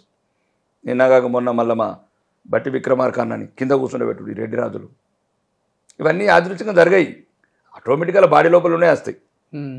చూడండి, నేను అబద్ధం చెప్పాను. రెడ్డే కదా, మేము రెడ్డిలం అంటే అది ఒక రకమైన రెడ్డిలం. అదిగా వ్యవసాయం చేసుకునేదో కూలి పని అక్కడి నుంచి వస్తారు సార్. నో, వాళ్ళు ఆయన చెప్తారు కదా, స్టేజ్కి వచ్చిన తర్వాత ఆ మాటలు బాగుంటాయి, చెప్పినా చెప్తామండి. మేము హిందువులం, మేము కుల వ్యవస్థను నమ్మం. కులం అనేది ఒక ఐడెంటిటీ, మనకు తెలిసి తెలియక కులాలకి వెళ్ళి వచ్చేసింది తప్ప. మీరు నా కాన్షియన్స్కి వెళ్ళి అడగండి. అందుకని కుల బహిష్కరణ చేసింది మిమ్మల్ని? నో, అదంతా అబద్ధం అని చెప్పారు. అది గ్రామం బహిష్కరించి, గ్రామమే ఖండించింది. అది అతను నేను పాగలగాడాడు. అలా వాడిని అది చెట్టుతో కట్టేస్తామని రమ్మని ఇట్లా మరి రాకపోయి చెప్పకపోతే చెట్టు కట్టేస్తామన్నారు మళ్ళీ ఆయన మాజీ శాసనసభ్యుడిని. అవన్నీ రాజకీయంగా మీ మీద బాగా పగబట్టారు అనుకుంటా. చెట్టు కట్టేసి కొట్టారు, అవన్నీ ఆ గ్రామం బహిష్కరించి ఖండించింది. ఇంకోటి కూడా అసలు అంటే ఎవరం కూడా పొలిటికల్ పర్సనల్ లైఫ్ 3 పెళ్లిళ్ళు చేసుకున్నాడు. ఇప్పుడు ఒకటండి, బాధ అనిపించింది ఎప్పుడన్నా ఈ స్టేట్మెంట్స్?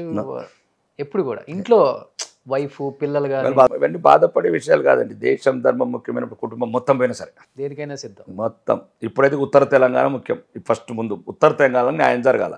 ఈ రేవంత్ రెడ్డి ఈ దక్షిణ తెలంగాణ మంత్రులు ఉన్న రోజులు ఉత్తర తెలంగాణలో ప్రజలకు న్యాయం జరగదు.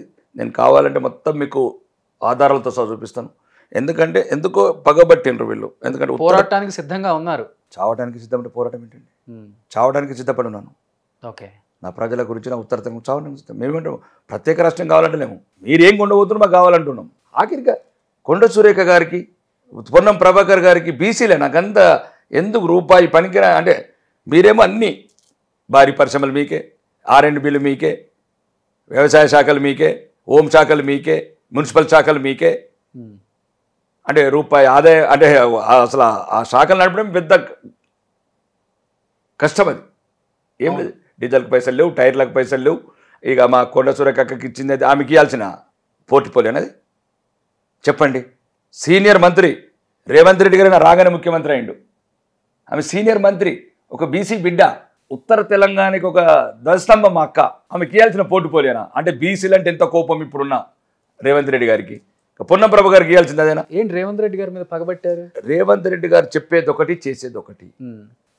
మళ్ళీ మా ప్రాంతాన్ని అల్లకల్లోలం చేద్దాం అనుకుంటున్నాడు, తీవ్రవాద ప్రభావితం చేద్దాం అనుకుంటున్నాడు, తీవ్రవాదం పెంచుదాం అనుకుంటున్నాడు, తీవ్రవాద ముసుగులో మా యువకులను చంపాలనుకుంటున్నారు. ఇక్కడ నాయకులు ఎక్కడైతే నిరాశ నిస్సురులకు నిరుద్యోగం తోడై అనాలోచిత చర్యలు తీసుకుని ఉంటారో ఇది ఎన్కౌంటర్ చేద్దామని చూస్తున్నారు ఈ ప్రభుత్వం. అంటే ఎందుకంటే అక్కడ ధర్మం గెలిచింది, బీజేపీని గెలిపించారు. కరీంనగర్ వాళ్ళు, నిజామాబాద్ వాళ్ళు, కామారెడ్డి వాళ్ళు ఈ ప్రాంతాలలో మంత్రులు ఉండకూడదు, ఈ ప్రాంతాలలో అభివృద్ధి ఉండకూడదు. కాబట్టి ప్రత్యేకంగా ఏదో ప్రణాళికలతో ఉన్నారు. దాన్ని పార్లమెంట్ ఎలక్షన్లో ప్రజలకు చెప్తాం. నేను చెప్పిన తప్పు అయితే చెప్పండి. ఇప్పుడు వ్యూవర్స్ ఎవరైతే ఉంటే తెలంగాణనే మోడీ కనుసైగల్లో ఉంటుంది అని చెప్తుంటారు. ఇగో ఒకటండి, అది భారత ప్రభుత్వం. దక్షిణాదిలో ముఖ్యంగా తెలంగాణ మీద కూడా ఆయన కన్ను ఉంది, ఆయన కనుసైగల్లో నడుస్తుంది. 30 రాష్ట్రాలు 142 కోట్ల ప్రజలు ఒకటేనండి. మీరు అంతా గమనించాల్సింది, ముస్లిం సోదరులు కూడా ఒకటి గమనించాల్సింది ఏంటంటే, మీరు ఎక్కువ ద్వేషించకండి దేశాన్ని, ధర్మాన్ని, మా నాయకుడిని. ఎందుకంటే మా నాయకుడిని సౌదీ రాజు కౌగులించుకుంటున్నాడు. ఎంత గౌరవం ఇస్తున్నారు సౌదీ ప్రజలు కావచ్చు, ఖతార్ ప్రజలు కావచ్చు, దుబాయ్ ప్రజలు కావచ్చు. అంటే వాళ్ళకి అర్థమైంది, మీకు అర్థం కాకపోతే ఎట్లా? మీ నాయకులను ఫస్ట్ మీ మోసపూరిత నాయకులను నమ్మకండి. ఖతార్ రాజును స్ఫూర్తిగా తీసుకోండి, దుబాయ్ రాజుని, అబుదాబి రాజును స్ఫూర్తిగా తీసుకోండి, సౌదీ రాజును స్ఫూర్తిగా తీసుకోండి. అంటే ఒక ప్రపంచ నాయకుడు గౌరవించి ఈరోజు ఆ దేశంతో ఎంత సన్నిహితంగా, అంటే దేవాలయాలనే కడుతున్న దేశాలు అవి ముస్లిం దేశాలు. మీరు ఉన్న గుళ్ళం కూల కొడుతున్నారు ఈ ప్రాంతంలో. ఈ ప్రాంతంలో పుట్టి ఇక్కడ గౌరవం మెజారిటీ మతస్థులమైన మమ్మల్ని గౌరవించకుండా మా గుళ్ళం కూల కొడుతున్నారు. మా ఆడబిడ్డలని ఆరాచకాలు అత్యాచారాలు చేస్తున్నారు. కాశ్మీర్ లాంటి చోట్ల మమ్మల్ని నిలగొడుతున్నారు. ఒక్కసారి మీ పక్కనున్న ముస్లిం దేశాల రాజులు ప్రవర్తించే ఆ ప్రవర్తన ఇక్కడున్న ముస్లిం నాయకులందరికీ దేశవ్యాప్తంగా గుణపాఠం కావాలని నేను కోరుకుంటున్నాను. అసలు ఏంటి సార్ మీ దినచర్య ఎలా ఉంటుంది? అంటే నేను చూసిన ఎమ్మెల్యేలలో మీ వేషధారణ, మీ వస్త్రధారణ అందరిని ఆకట్టుకుంటున్నాయి ఈ మధ్యకాలంలో. మంచిగా ఫైజమా వేసుకొని దానిపైన ఒక టవల్, ఒక మంచి డిజైన్స్ వేసుకొని, ఏంటి అసలుకి ఏముంటుందండి దాంట్లో? లైఫ్ స్టైల్ ఫస్ట్ నుంచి అలానే ఉంటారా, లేకపోతే మనకు ఒక యూనిక్, ఒక సరికొత్తగా ఉండాలి మనం రాజకీయాలు? అది మాకు తెలియకుండానే జరిగిన సంఘటన. ఎందుకంటే ఎప్పుడైతే నేను లాస్ట్ ఇయరే కదా రాజకీయాల్లోకి వచ్చింది, అనుకోకుండా ఫస్ట్ టైం ఓటింగ్స్ పెట్టేటప్పుడు ఆ డ్రెస్సెస్ మీద వేసుకొని మనది నార్త్ స్టైల్లో షాల్ వేసాను. ఓకే. ఆ ఫొటోస్ అని చూసి చేస్తే ఇది బాగుందా అని అన్నారు. అప్పటి వరకు ఎప్పుడో రేర్ ఏదో ఫంక్షన్స్ పూజలలోనే డ్రెస్ చేసేవాడిని. మిగతా టైంలో మీలాగానే జీన్స్, కార్నర్స్, టీషర్ట్స్ అట్లా వేసుకునేవాడిని. ఆ ఫొటోస్ ఏదైతే చూసినప్పుడు ఓటింగ్స్లలో మంచిగా ఉందని చాలామంది చేశారు. అప్పటి నుంచి ఆ రకంగా కంటిన్యూ చేస్తున్నాను. అంతే, దాంట్లో కొత్తదనం ఏం లేదు. కొత్తదనం ఏముంటుందండి, ఎంతసేపు ప్రజల గురించి నిరంతరం. సో అది ఉంటుంది, డెఫినెట్గా ఉంటుంది. డ్రెస్సింగ్ అనేది ఏంది మరి, దేవుడికి కృతజ్ఞత చెప్పుకోవాలి. పుట్టడం కూడా కొంత అందంగా పుట్టించాను నీలా కాబట్టి. నాలాగే ఉంది, నాకన్నా అందంగానే ఉంది జనరల్గా. అంటే బ్రహ్మ సృష్టి ఏదో కొద్దిగా ఇప్పుడు మనలాంటి వాళ్ళ గురించి ఒక 10 నిమిషాలు ఎక్కువ తీసుకున్నట్టు డిజైన్ చేసేటప్పుడు, ఆర్ట్ చేసేటప్పుడు. రాజకీయాలలో తెలంగాణ శోభన్ బాబు ఇప్పుడు మీరు నాకేం లేదండి, ఇంచుమించు ఆయనలాగే ఉంటారు కొంచెం. నా ధర్మం అవమానం పాలు కాకుండా నా దేశం. ఓకే. సినిమాలు చూస్తుంటారా? తక్కువ. లాస్ట్ సినిమా ఏంటిది? లాస్ట్ సంవత్సరం సినిమా కూడా చూడలేదు అనుకుంటే, ఏదో ఒక సినిమా చూసినాను. ఇంకా అయిపోయింది. ఇప్పుడు ఈ రాజకీయాలకు వచ్చిన నుంచి మళ్ళీ కొద్దిగా ఈ మధ్యన ఎలక్షన్స్ వల్ల ప్రధాన బాధ్యతలు ఎక్కువ చెప్పారు. మల్కాజ్గిరి ఇన్ఛార్జ్ లాంటి నిజామాబాద్, మల్కాజ్గిరి ఇచ్చారా? విజయ సంకల్ప యాత్రలో రాష్ట్ర వ్యాప్తంగా తిరిగాను. ఓకే. మళ్ళీ ఇతర రాష్ట్రాలకు పంపుతున్నారు. కాబట్టి ఒక మంచి సైనికుడుగా నన్ను నమ్మారు. నా నాయకత్వం, భారతీయ జనతా పార్టీ, మా నాయకుడు అరవింద్ గారు కావచ్చు, కిషన్ రెడ్డి గారు కావచ్చు, అమిత్ షా గారు కావచ్చు, ఢిల్లీ నాయకత్వం కావచ్చు, బాగా నమ్మింది బీజేపీ పార్టీ కూడా మిమ్మల్ని తెలంగాణలో. కృతజ్ఞతలు చెప్పుకోవాల్సింది. నేను ఒక 6 నెలల బిడ్డని రాజకీయంగా ఈ రకంగా గౌరవము, ఈ రకంగా ప్రోత్సాహము, ఇక్కడ ఉన్న రాష్ట్ర నాయకత్వం కావచ్చు ఈ రకంగా ప్రోత్సాహం ఇవ్వటము, నా నైతిక స్థైర్యం ఇంకా పెరిగింది. ఎందుకంటే దేని మీదైనా పోరాడగలుగుతానని. అటువంటి టైంలోనే ఇట్లాంటి ఆలోచనలు, అభివృద్ధి పథంలో మాత్రం 80% కాకపోను. ఏంటి సార్ మీ కుటుంబ నేపథ్యం ఏంటి అసలుకి? మామూలు వ్యవసాయదారు కుటుంబం అనుకోకుండా, చిన్న వయసులో అమ్మ చనిపోవటం, రకరకాలు ఉంటాయి కదా. తల్లి లేని బిడ్డకు తండ్రి కూడా లేకపోతే సమాజంలో ఉన్న అవమానాలు అవన్నీ ఎదుర్కొ, అంటే ఒక పూట తినడానికి కూడా ఇబ్బంది పడ్డ రోజులు కూడా ఉన్నాయని విన్నాను నేను. అంటే అలాంటిది ఈ స్థాయికి రావడం అనేది చాలా ఇన్స్పిరేషన్ చాలా మందికి. అట్లీస్ట్ తెలుసుకోవాలనుకుంటుంది చాలా మంది కూడా. ఇప్పుడు కొన్ని మనకు తెలియకుండా జరుగుతాయి సంఘటనలు. పెద్ద అగాధం అంటే, పెద్ద లోటు అంటే అమ్మ చనిపోవటం. ఇంకా అది 1 ఇయర్ చనుబాలకు బదులు కన్నీళ్ళు తాగి పెరిగిన. ఇక అప్పటి నుంచి నా జీవితంలో పోరాటం. ఎందుకంటే అప్పుడప్పుడు అనిపిస్తుంది కదా మా పిల్లల్ని చూస్తే, వాళ్ళు ఇప్పుడైనా కానీ డాడీ డాడీ అంటారు, ఇప్పుడు రమ్మంటారు. అసలు నేను 1 ఇయర్కి ఎవరిని అడిగాను, పాలు అడిగితే అడిగాను, నీళ్ళైతే ఎవరిని అడిగాను అంటే ఏదో ఏడ్చి అట్లా అలసిపోయి పడుకునేవాడిని. ఆ టైంలో మాకేంటంటే కొద్దిగా మిగతా నాకు ఈ కుల పిచ్చి రాకపోవడానికి కారణం కూడా ఏంటంటే, ఇప్పుడు మా మామ సర్పంచ్ ఉండేవాడు. మా మామ అక్కడ ఎత్తుకొని కూర్చుండేది అక్కడ. అంటే మా ఇంటి ముందు నుంచి ఎవరన్నా మధ్యాహ్నం, మా పల్లెటూళ్ళలో ఏంటంటే పిల్లలకు పాలు ఇవ్వడానికి వస్తారు ఇంటికి, తోట పనులకు వెళ్ళి ఆ పనులకు వెళ్ళి. లేదు మా మామ ఇంటికి ఏదైనా పని గురించి వచ్చేవాళ్ళు, ఎస్సీ వాళ్ళు బీసీ వాళ్ళు ఎక్కువ మంది అక్కడ ఉండేవాళ్ళు వాళ్ళతో. కాబట్టి అందరు పాలు ఇచ్చేవాళ్ళు నాకు. అంటే పోతుంటే ఏడుస్తుంటాను కాబట్టి. అంటే అక్కడ పల్లెటూరులో ఉన్న ఒక రకమైన దాన్ని ఏం చెప్పాలా, దైవత్వం అనుకుంటాను అది. అంటే ఇక్కడ కన్న బిడ్డలకి పాలి అని పట్టణీకరణ ఒకవైపు, ఎవరి బిడ్డ అయినా మా బిడ్డ ఏడితే చాలనుకున్న వాళ్ళు ఒకవైపు. కాబట్టి అలా అలా పెరగడం, జీవనోపాధి గురించి విదేశాలకు వెళ్ళడం, గల్ఫ్ కంట్రీస్కు చదువుకున్న తెలుగు మీడియం చదువులు కావచ్చు. ఏం చదువుకున్నారు? నేను ఇంటర్ చదువుకున్నాను అంతే. అక్కడ విదేశాలకు వెళ్ళినప్పుడు అక్కడ స్కిల్డ్ వర్కర్స్కు కానీ క్వాలిఫికేషన్స్ నీడ్స్ ఇట్లాంటివన్నీ ఉన్నప్పుడు ఇంకా తప్పదు కదా, ఏదో ఒక హెల్పర్ జాబ్ చేయటము. హెల్పర్ అంటే ఏమిటంటే, అంటే ఇప్పుడు దాకా మీ వాయిస్ వేరుగా ఉంది, ఒక్కసారి మీ రియల్ లైఫ్ స్టోరీ అనగానే వాయిస్ కూడా కొంచెం చెమ్మగిస్తుంది సార్. అంటే ఎన్ని బాధలు ఉన్నాయో దాని వెనక అర్థమవుతుంది మాకు. ఇక ఏదో ఒక రకంగా మనం చేయటము, కష్టాలు పడటము, ఆ బాధలు ఎదుర్కొంటూ ఎవరు జాబ్ చేసాం కొన్ని రోజులు. ఇక తర్వాత అక్కడున్న సమాజాన్ని, ప్రపంచాన్ని చూసి వ్యాపారం రంగంలో దిగడము, అంచెలంచెలుగా ఎదగడము, దాంతోపాటు నాతో పాటు నాకు సంబంధించిన వాళ్ళకి సహాయం చేయడము, ఒక రకమైన పోతున్నప్పుడు ఈ రకంగా కసితోనే పెరిగాయి ఎందుకు ఇప్పటి కూడా కసి. ఇప్పటికి కూడా లైఫ్ అంటే ఇప్పుడు డబ్బు మీద కసి లేదు ఇక. ఆ డబ్బు కూడా ఈ రకంగా ఈ సౌకర్యవంతంగా బతకడానికి కారణం ఏంటంటే సమాజం వల్ల మేము ఎదుర్కొన్న సమస్య. అంటే దగ్గర బంధువులైనా మాట్లాడకపోవడం, ఎవ్వరు దరి చేరనీయకపోవడము, గౌరవం ఇవ్వకపోవడము. అంటే డబ్బు ఉంటేనే గౌరవిస్తుంది సమాజం అనేది ఒక మరి అట్లా వేలునుకుపోయింది మనసులో. సో ఇలా కావాల్సిన డబ్బులు అంటే ఏదో ఒక రకమైన సమాజంలో డబ్బు సంపాదించాలన్నప్పుడు డబ్బు సంపాదించాం. అది కూడా న్యాయబద్ధంగా ధర్మబద్ధంగా సంపాదించాం, అన్ని రకాల ట్యాక్సీలు కట్టుకుంటాం. బట్ ఈరోజు రాకేష్ రెడ్డి గారి ప్రాపర్టీస్ అంటే కొన్ని వేల కోట్లు అంటుంటారు. అది నోటికి వచ్చినట్లా ఉంటారు. అవి వేల కోట్లు ఉంటే బాగా ఎలక్షన్ కమిషన్లు ఇచ్చినాం కదా అన్ని. ఏదైనా కానీ సౌకర్యంగా బతకడానికి దేవుడికి ఎన్ని లక్షల రేట్లు కృతజ్ఞతలు చెప్పినా తక్కువని. మా కుటుంబం నేను కావచ్చు, మా కుటుంబం కావచ్చు, ఎన్ని లక్షల సార్లు దేవుడికి సాష్టాంగ నమస్కారాలు చేసిన తక్కువని. ఎందుకంటే ఒక మామూలు తల్లిదండ్రులు లేని బిడ్డ, ఎటువంటి సరైన హైయర్ ఎడ్యుకేషన్ లేని ఒక బిడ్డ, ఒక లేబర్తో మొదలుపెట్టిన జీవితం ఈరోజు కొన్ని వేల మందికి ఉపాధితో పాటు ఈరోజు రాజకీయ రంగంలో కూడా కొన్ని వేలాది మందికి, లక్షలాది మందికి స్ఫూర్తి నింపుతున్న గొంతు. ఈ గొంతు దేనివల్ల వచ్చింది, దేనివల్ల పెగులుతున్నది అంటే ఈ గొంతు సమాజం ఇష్టపడుతున్నది 200%. అంటే ఈ గొంతు అంటే ఇక నేను ఏమనుకుంటా, మళ్ళీ ఈ ప్రజల రుణం కూడా తీసుకోవాలా. నా కుటుంబం ఎట్లా దేవుడికి ఎట్లా చెప్పుకోవాలి. ఇప్పుడున్న జీవితము 3 నెలలని ఎమ్మెల్యే కావడము, ఎటువంటి రాజకీయ నేపథ్యం లేకుండా, అది కూడా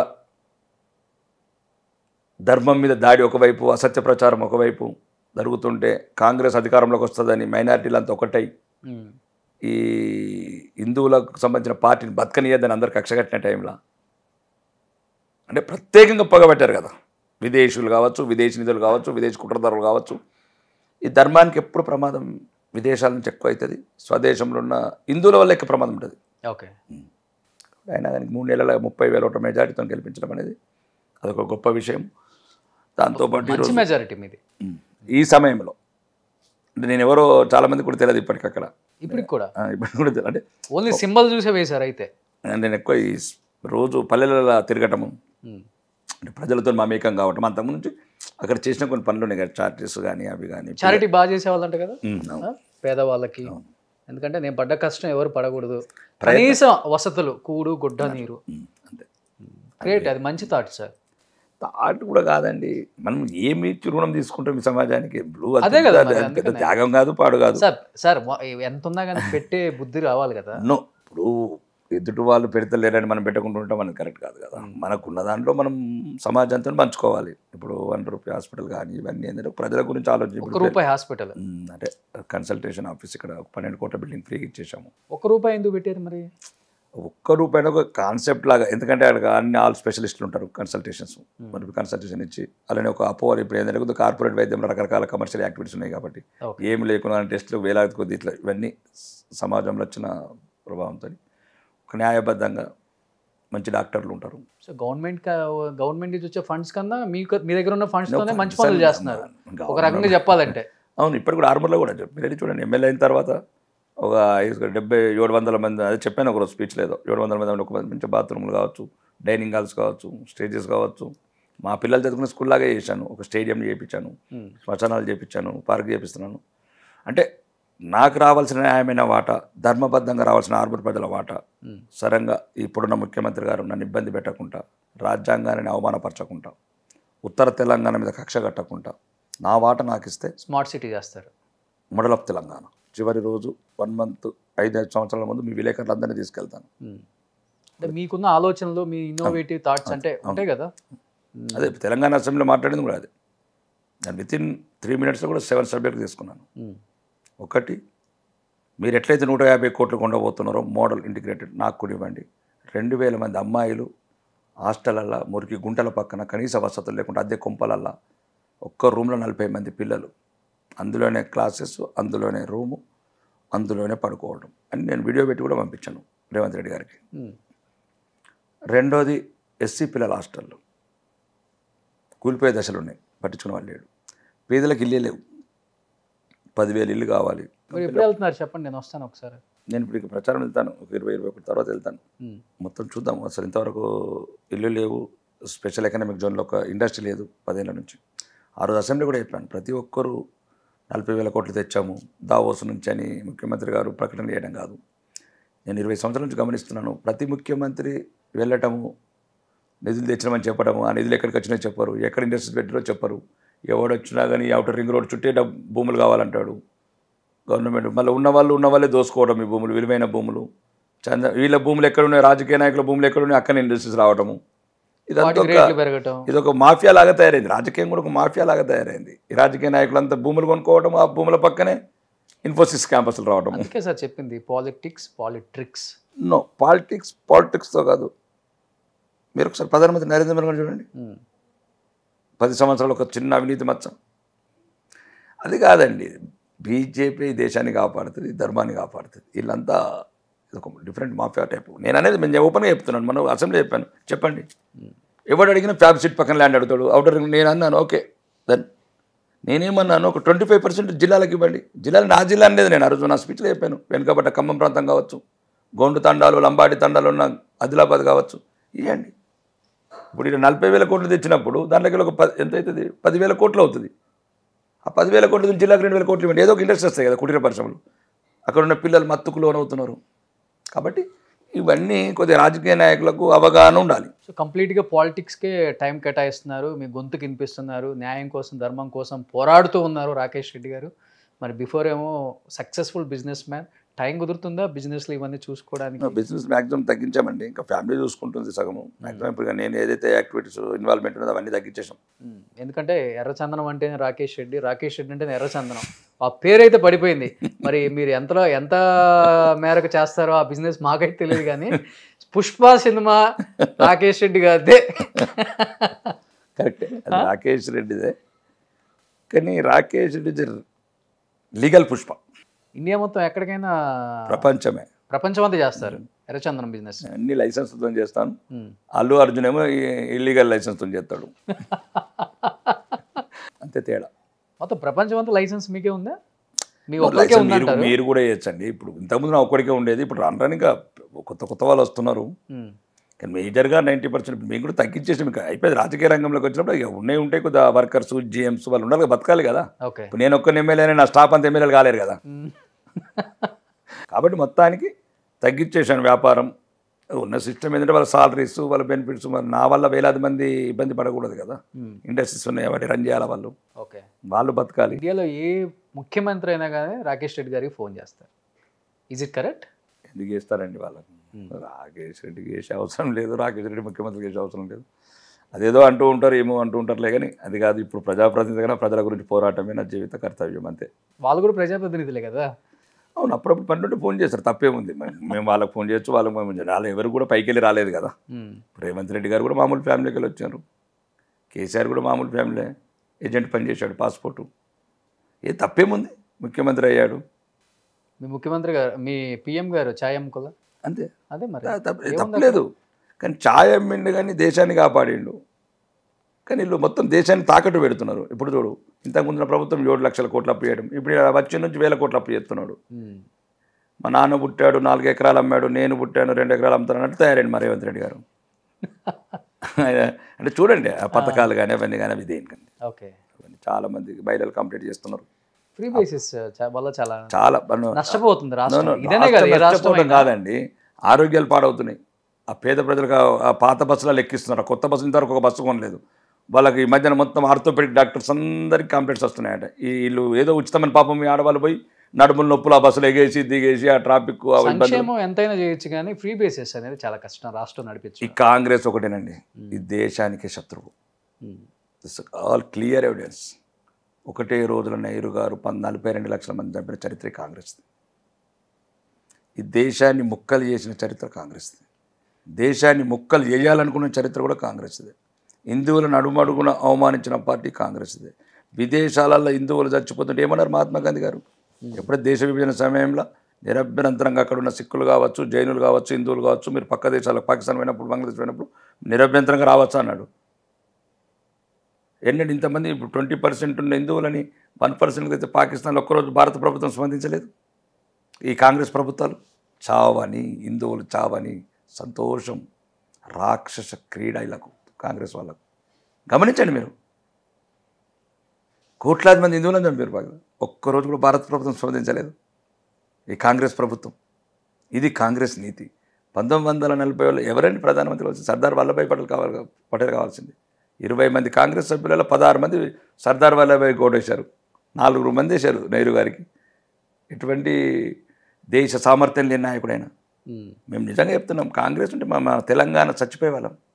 ఎందుకంటే ఆయన మా తెలంగాణను పట్టించుకోలేదు. 1947లో స్వాతంత్రం వచ్చినప్పుడు మాకు స్వాతంత్రం లేదే.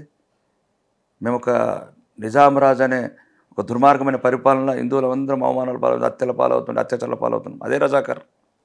అప్పుడు దేశ నాయకుడు ఏం చేస్తారండి? దేశ మధ్యన ఉన్న ఒక ప్రాంతం, ఒక ఆస్థానము, ఒక సంస్థానము నరకం అనుభవిస్తున్నది. హిందువులు రోజు రోజుకు అత్యాచారాలు, హత్యలు జరుగుతుంటే దేశ ప్రధాని ఏం చేయాలండి? ఏం చేయాలా? ఎటువంటి నైతిక అర్హతలు లేని ప్రధానమంత్రి అయితే ఎవరికి చెప్పుకోవాలండి బాధ? చరిత్ర 47 ఆగస్టు 15 వచ్చింది. ఆ రోజు 42 లక్షల మందిని చంపారు హిందువులని, ఆ వారం రోజులు జరిగిన హత్యాకాండాల తర్వాత. నువ్వు 1 ఇయర్ నువ్వు ఢిల్లీ పీఠం మీద. మరి తెలంగాణ నడిబొడ్డుని ఇంత నరకం అనుభవిస్తుంటే తెలంగాణ ప్రజలు, గౌరవ ప్రధానమంత్రి గారు ఏం చేస్తారండి అక్కడ? సిగార్లు పట్టామా? ఇంకా చెప్పాలని నాకు, ఎందుకని నా చిన్నవాణి కాబట్టి నేను చెప్తాను. చరిత్ర అంత దరిద్రంగా ఉంది. రెండోది, సర్దార్ వల్లభాయ్ పటేల్ ఒక్కరేనండి మా గురించి ఈరోజు తెలంగాణ ప్రజలు జన్మించడం స్వేచ్ఛవాయులు పిలుచుకుంటున్నామంటే. లేకపోతే మేము కూడా పాకిస్తాన్ లాగానే మమ్మల్ని చంపేసేవాళ్ళు. ఎందుకంటే అప్పటికి నిజాం రాజు తుర్కిస్తానని ప్రపోజల్ పెట్టాడు, సైనిక చర్య కోరాడు, ఐక్యరాజ్య సమితికి వెళ్ళిపోయాడు, నిధులని పాకిస్తాన్ ట్రాన్స్ఫర్ చేశాడు. ఏం చేస్తున్నాడండి భారత ప్రధానమంత్రి? అంటే ఒక హిందూ మెజారిటీ ఉన్న రాష్ట్రాన్ని భారతదేశంలో ఒక భద్రత ఎంత అభద్రత భావంలో ఏది, ఒకవేళ ఇది వేరే దేశం పోతే దేశాన్ని చీల్చిన నేరు ఎట్లా చీల్చాడండి? Right side Bangladesh, left side పాకిస్తానా? ఇట్లా చీల్స్తాను ప్రపంచంలో ఎవడన్నా నాయకుడు ఉన్నాడు? ఇట్లా చెప్పండి దయచేసి. నీ స్వార్థం, నువ్వు ఒక్కడో ప్రధానమంత్రి కావడానికి ఈరోజు హిందువుల కడగన్లకు, కష్టాలకు, కన్నీళ్లకు ఓన్లీ నేరు కుటుంబమే కారణం. చూడండి జియోగ్రఫికల్ చూడండి భారతదేశం. ఎవడన్నా 2 వైపులు ఇస్తారా పాకిస్తాన్కు? లెఫ్ట్ వైపు రైట్. దేశ భద్రత ఉంటుందా? ఈరోజు లక్షలాది మంది సైనికులతో వస్తున్నారు. బంగ్లాదేశ్ తర్వాత 7 రాష్ట్రాలు, ఈశాన్య రాష్ట్రాలు. ఎవడన్నా వంచుతాడని చెప్పండి. కశ్మీర్ సమస్య పెట్టిపోయాడు. సర్దార్ వల్లభాయ్ పటేల్ ఆ రోజు రిజైన్ చేస్తా అంటే అప్పుడు ఒప్పుకున్నాడు. తెలంగాణ మీద హైదరాబాద్ విమోచన కానీ ఒప్పుకోలేదు నెహ్రూ గారు. ఆయనకు హిందువులు బతకడం ఇష్టం ఉండదు ఆ కుటుంబానికి. రెండోది క్లియర్గా చెప్తున్నాను, ఒకవేళ 1951లో వల్లభాయ్ పటేల్ గారు చనిపోయారండి, లేకపోతే మేము అస్సలు విముక్తి అయ్యే వాళ్ళం కాదు. సేమ్ పాకిస్తాన్లో ఇప్పుడు హిందువుల పరిస్థితి ఎట్లుందో మేము కూడా అందరం చచ్చిపోయి అందరిని అత్యాచారాలు అన్నీ చేయించుకున్న తర్వాత మా కుటుంబాలను చచ్చిపోయిన తర్వాత ఇంకా పర్వాలేదు. పాకిస్తాన్లో 50 ఏళ్ళ దాకా చంపారు మమ్మల్ని. ఆ కాసిం రాజు ఉంటే ఒక 2 ఏళ్ళు చంపేస్తుండే మా అమ్మల్ని. మేము పుట్టకపోయే వాళ్ళం కాదు. నిన్న కూడా స్టేజ్ మీద అన్నాను, ఒకవేళ సర్దార్ వల్లభాయ్ పటేల్ ఉంటే మేము పుట్టేవాళ్ళం కావచ్చు, పుట్టకపోయేవాళ్ళం. అందుకని సర్దార్ వల్లభాయ్ పటేల్ లేకపోతే మేము తెలంగాణ పుట్టేవాళ్ళం కావచ్చు. ఎందుకంటే అప్పుడు సర్దార్ వల్లభాయ్ పటేల్ 1 ఇయర్లో మమ్మల్ని చేశాడు, మమ్మల్ని కూర్చున్నాను. నెహ్రూ గారు ఉన్నారు 1961 వరకు, మళ్ళీ గోవాని ముట్టుకోలే. గోవా మళ్ళీ 15 ఏళ్ళు అట్లనే ఉంది. అంటే ఎటువంటి నైతిక విలువలు అర్హతలు లేని నాయకుడు ఆయన. దేశం అంటే మా బాధ. ఎందుకంటే ఏం చెప్తున్నాను, చరిత్ర చెప్తున్నాను నేను, అంటే జరిగిన చరిత్ర నేనేం చేయలేను. కాబట్టి ఈరోజు అదే అరాచకము. కాబట్టి కాంగ్రెస్ అప్పుడు ఆయన కావచ్చు, ఇప్పుడు ఆయన మునిమనుమడు రాహుల్ గాంధీ గారు కావచ్చు. ఇదేంటండి అన్యాయం? మేము పోతే న్యాయం మమ్మల్ని అన్యాయం అంటాడు, న్యాయయాత్ర అంటాడు, దేశాన్ని జోడో అంటాడు. విరగొట్టిందే కాంగ్రెస్. అప్పుడు ఆర్ఎస్ఎస్ లేదు కదా, అప్పుడు బీజేపీ పార్టీ లేదు కదా, విరగొట్టింది ఎవరు? రాహుల్ గాంధీ గారు. మీరు ఒక్కసారి ఆలోచించండి. మీరు కూడా మీడియా రంగము, మేధావులు, దయచేసి మతాలకు అతీతంగా, పార్టీలకు అతీతంగా ఆలోచించండి. जोड़ो यात्रा ఎందుకు చేస్తున్నావు? तोड़ो यात्रा किया ना तुम, थोड़े तो तुम्हारा आपका परिवार है. जो श्रीलंका में आपका पिताजी तो वहां पर भेज के वहां पर तमिलों को मारा, जो तुम्हारा दादी को जो सिख लोगों को पूरा मारा दिल्ली में, कौन मारा? मारते तोड़ते फिर जोड़ते कहां से? नहीं, ये सोचना चाहिए. सोचने की चीज है राहुल गांधी जी के बारे में. उसका सोच ही गलत है. राम को पसंद नहीं करते, रामालय को पसंद नहीं करते.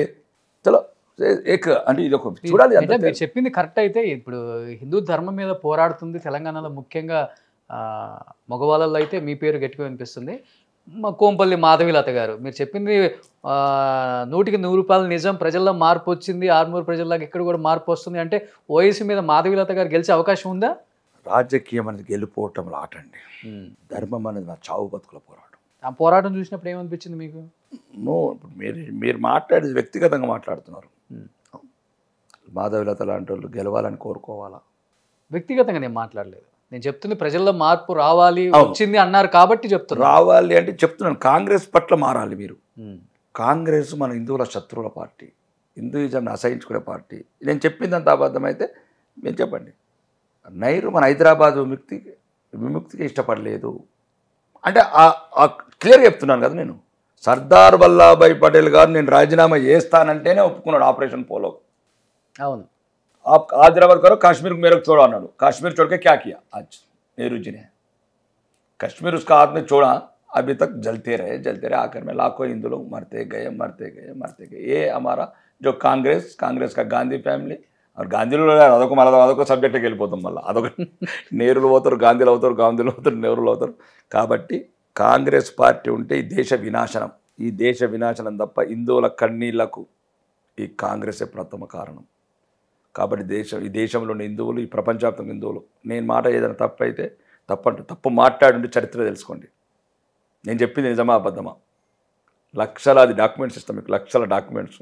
ఒకసారి అధికారంలోకి రావడం ఖాయం అంటారు బీజేపీ. సెంట్రల్ రాబోయేది కూడా ఇక్కడ, తెలంగాణలో కూడా మాదే, ఇంకా అక్కడ ఇక్కడ కూడా డబుల్ ఇంజిన్ సర్కార్. సో మార్పు వచ్చిందంటారు ప్రజల్లో అయితే. సో మీ టార్గెట్ ఇప్పుడు 2028 చీఫ్ మినిస్టర్, 2033? నేను కాదు, మన నిజామాబాద్ జిల్లా వాళ్ళం. అంటే మీరు కూడా ఉన్నారు కదా లిస్ట్లో? నేను కార్యకర్తగా ఉంటాను. నెక్స్ట్ టైం కూడా పోటీ చేస్తానో చేయనో తెలియదు, కానీ కార్యకర్తగా ఉంటాను. ఓకే, నేను పార్టీకి చెప్పాను ఏంటంటే నాకు నెక్స్ట్ టైం మీకున్న పర్లేదు, నాకు రాష్ట్ర వ్యాప్తంగా తిరిగి నా ప్రజల్ని మేల్కొల్పే బాధ్యత ఇవ్వమన్నాను. ఏదో ఒకటి పోస్ట్ ఒక కార్యకర్త తిరుగుతాడు, నా జాతిని మేల్కొల్పాలి. ఏదైతే కాంగ్రెస్ అరాచకాలు చేసిందో, హిందువుల పట్ల ఇంత అమానుషంగా ప్రవర్తించింది, మీకు తెలియదని చెప్తే ఏడుస్తారు మీరు. మీరు రాజకీయాల్లోకి వచ్చిన తర్వాత వాళ్ళు వీళ్ళు అవుతారు, వీళ్ళు వాళ్ళు అవుతారు అంటే మీరు వచ్చిన 3 నెలలకి అయిపోయారు. అలాని కాదు కానీ ఒక జరిగిన పరిణామాలు చెప్పి ఫ్యూచర్లో జరగకుండా అదే చెప్తున్నాను. ఫర్ ఎగ్జాంపుల్ రజాకర్ సినిమా గతం అన్నారు, గతం కాదు భవిష్యత్ అని చెప్పాను. 200%. అదే తప్పేం లేదు అన్నారు. ఎందుకంటే నేను చెప్పాను ది సైలెంట్ చెనికోడ్ ఆఫ్ హైదరాబాద్ అన్నారు.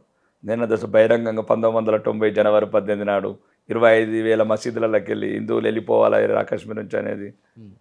ఈ సంఘటనలు అన్నీ జరిగిన సంఘటనలు చెప్తున్నాను తప్ప నేను కొత్తగా సృష్టించినవి కాదు, కొత్తగా నేను రాసినవి కావు.